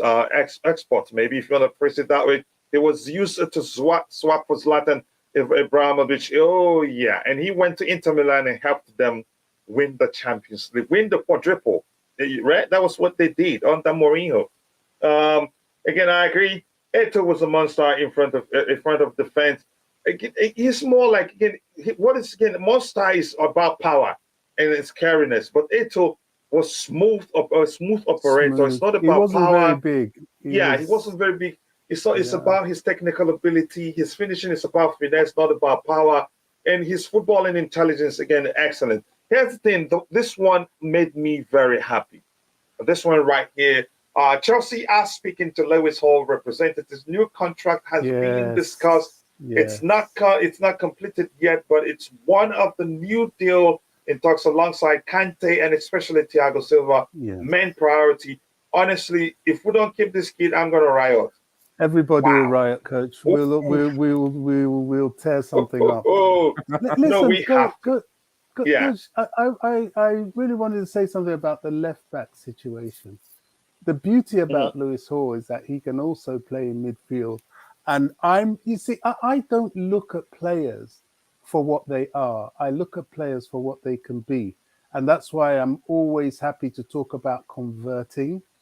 I Mhm. think watching the likes of Enzo and playing with Enzo whenever he's in midfield could make Lewis Hall almost a duplicate of Enzo. And I don't say that because they're, you know, similar in stature and that sort of thing, which they are. But I just think he is a natural midfielder. who can sometimes play as a left back. Now, what I'm looking for Mr. Potter to do, I'm very interested to see how he's going to handle the left back situation. And that's why I posted that thing in the chat about Chilwell being on 190k a week. Mhm. Now, don't get me wrong. Ben Chilwell, when he's fit, is an excellent player. But we have Maatsen, we have Hall, who I think has to stay. And Cucurella, I'm not convinced he's a bad player, although I'm struggling to know what he's actually about right now. But I think he's probably one of those players that needs a year, and then the next season he starts to make more sense. What is Mr. Potter going to do? Because we cannot let go of Maatsen. And I'm almost thinking, should we, in the summer, dare I say, I almost don't want to say it, but is Maatsen good enough for us to let go of Chilwell? That's the question. I think they won't hesitate. Given the project, I think they won't hesitate to bring him in and let one of Cucurella and Chilwell go. They will not hesitate because he's such a talent. 8 goals and 8 assists. How many games into the season? From left back. I think they will consider him. Well, let's see what they're about. These are the things that make me respect a coach. When you come and you really have influenced players, Thomas Tuchel came, he did a lot of things that was rubbish in the end, to be fair. But when he first came in, he automatically brought the best out of Rudiger. Rudiger became a monster. Christensen became a better player in the team. There were areas where I think Mason Mount played far better under Tuchel than he ever did under Lampard and, well, certainly now.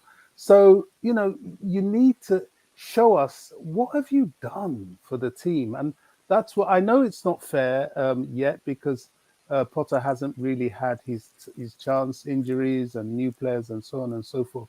But it's this sort of decisions, if next season we see... That's where you earn your money. Exactly, because he's the one to tell us. He should stamp his authority in that coaching role. If we suddenly see, oh gosh, they've sold Chilwell, and we're all panicking, wondering why the hell did they do that? And then suddenly see Maatsen bawling out, and then, okay, this is why they did it. Cheaper, better, longer. Clearly, and that's what I'm looking for, because at the moment, it's a conundrum to all of us about this Maatsen kid. All we know is that we don't want to let him go. And it's more than just supporting the Cobham boys. He actually is a good player.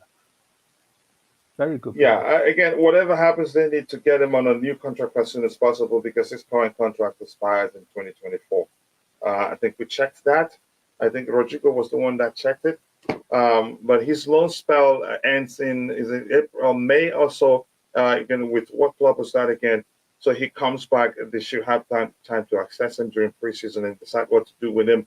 But I hope that they keep him. Kante destroyed that man's career. He never recovered mentally after that. You could argue since Costa left Chelsea, he was never the same again. Hall, primary position is the central midfield. I know that. But again, Graham Potter, where he's used him, has opened people's eyes, saying he actually can play in the left back position. He's played in the left wing back position with the primary responsibility of overloading the midfield and the attacking area.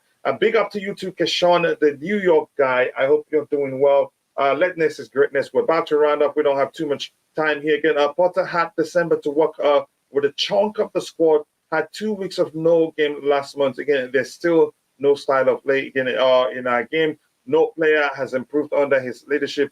He still has at the end of the season, no matter how we see it. But that's by the way. Let's get to this one quickly. Keshawn is laughing at himself, the New York guy. Quickly here, here's the thing. Roger, I know you're paying attention. Nkunku has said openly he prefers playing in the number 10 position. That's where he sees himself. And I think it'd be fair. I hope this is not going to... Oh, my goodness. You see, again, it'd be fair to say, okay, we're better off if we come here, let's start Nkunku here. Since we're not sure whether we keep Felix or not. And keep Felix as a substitute. Again, it's not substitute, rotating player. in case he didn't get Sure. to play in that position. Yeah. Let's Yeah, again, then Felix. that's fine. Yeah, go ahead. What do you want me to do? Yeah, put Felix there. And I think on the right, under Madueke, I think instead of having two Sterlings, I would put Kai there, Havertz, because Kai can still be the rotating number 9 in the fluid approach, because Potter will still do it next season. Actually, sure, but he's very fluid though. If you notice in this 3 here, he's very fluid. He'll move around in all directions. Sure. So which means again, yeah, go ahead. No. Or we could put Pulisic there. Who knows? I don't know. Yeah, let's put Pulisic here. Yeah. Because listen, we have serious depth now. There is, and I understand a lot of them are injured or are coming back from injury, but on paper is what I'm saying. This is, as you would say, and I quote, delicious, unquote. Yeah, it is. Again, for number 9, Datro Fofana the starting 9.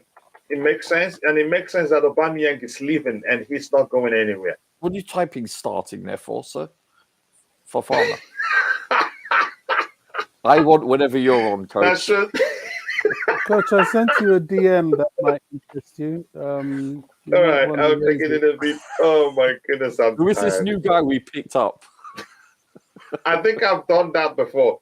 And somebody in the chat said, when will you sign starting?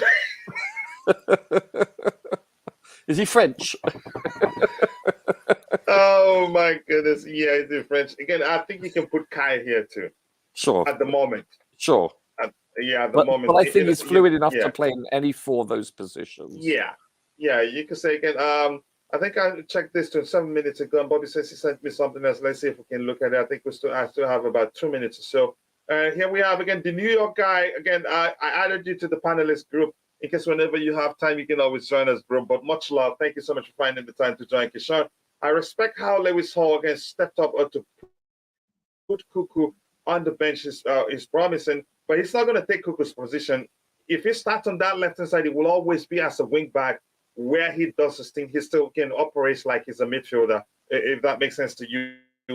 At the moment, at least that's it's going to be. Yeah, we need, again, attackers with big, again, okay, no kit cast of fit blocks. Thank you, Logitech. Starting striker, that's his name. I know you guys were going to pick up on that and start laughing at me.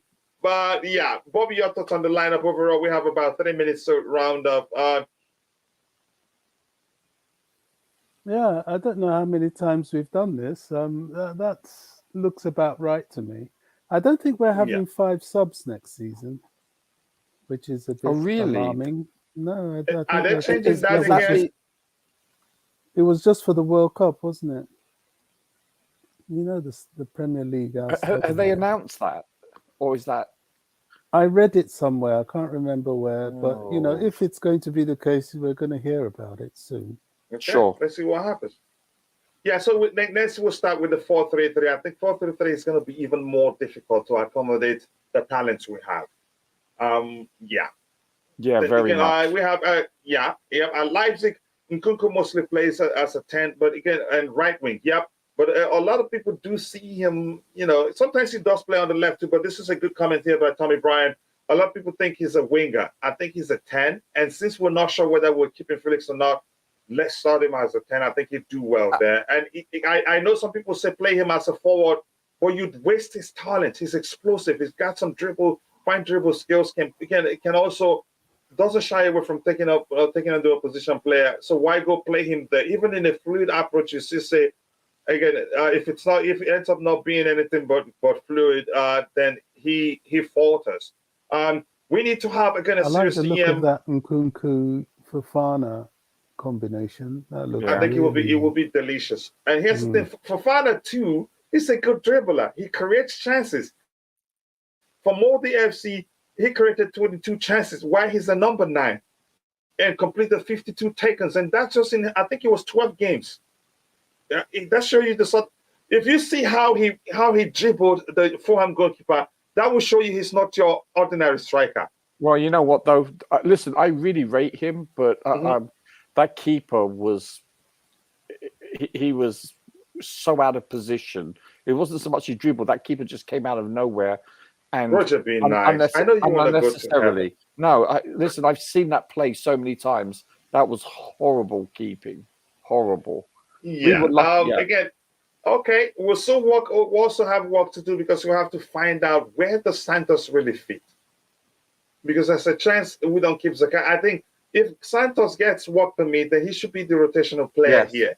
Yes. And not Zakaria. Because if he Yes. gets his work permit, I don't think we'll keep in Zakaria. Yeah, it's possible. I can see that. Also, instead of possibly Pulisic, you know, because he primarily plays on the left, Mount usually plays on the right here. So that's just food for thought. Yeah, and unfortunately, we don't see. There's no in this structure.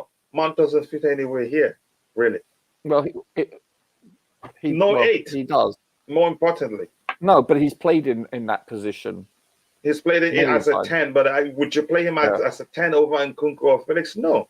No, he's played out wide also, coach. Okay, on the right wing? Yeah, he's played there too. Yeah, he's played there too. We need someone like Sofiane Amrabat or Ismail Benesha.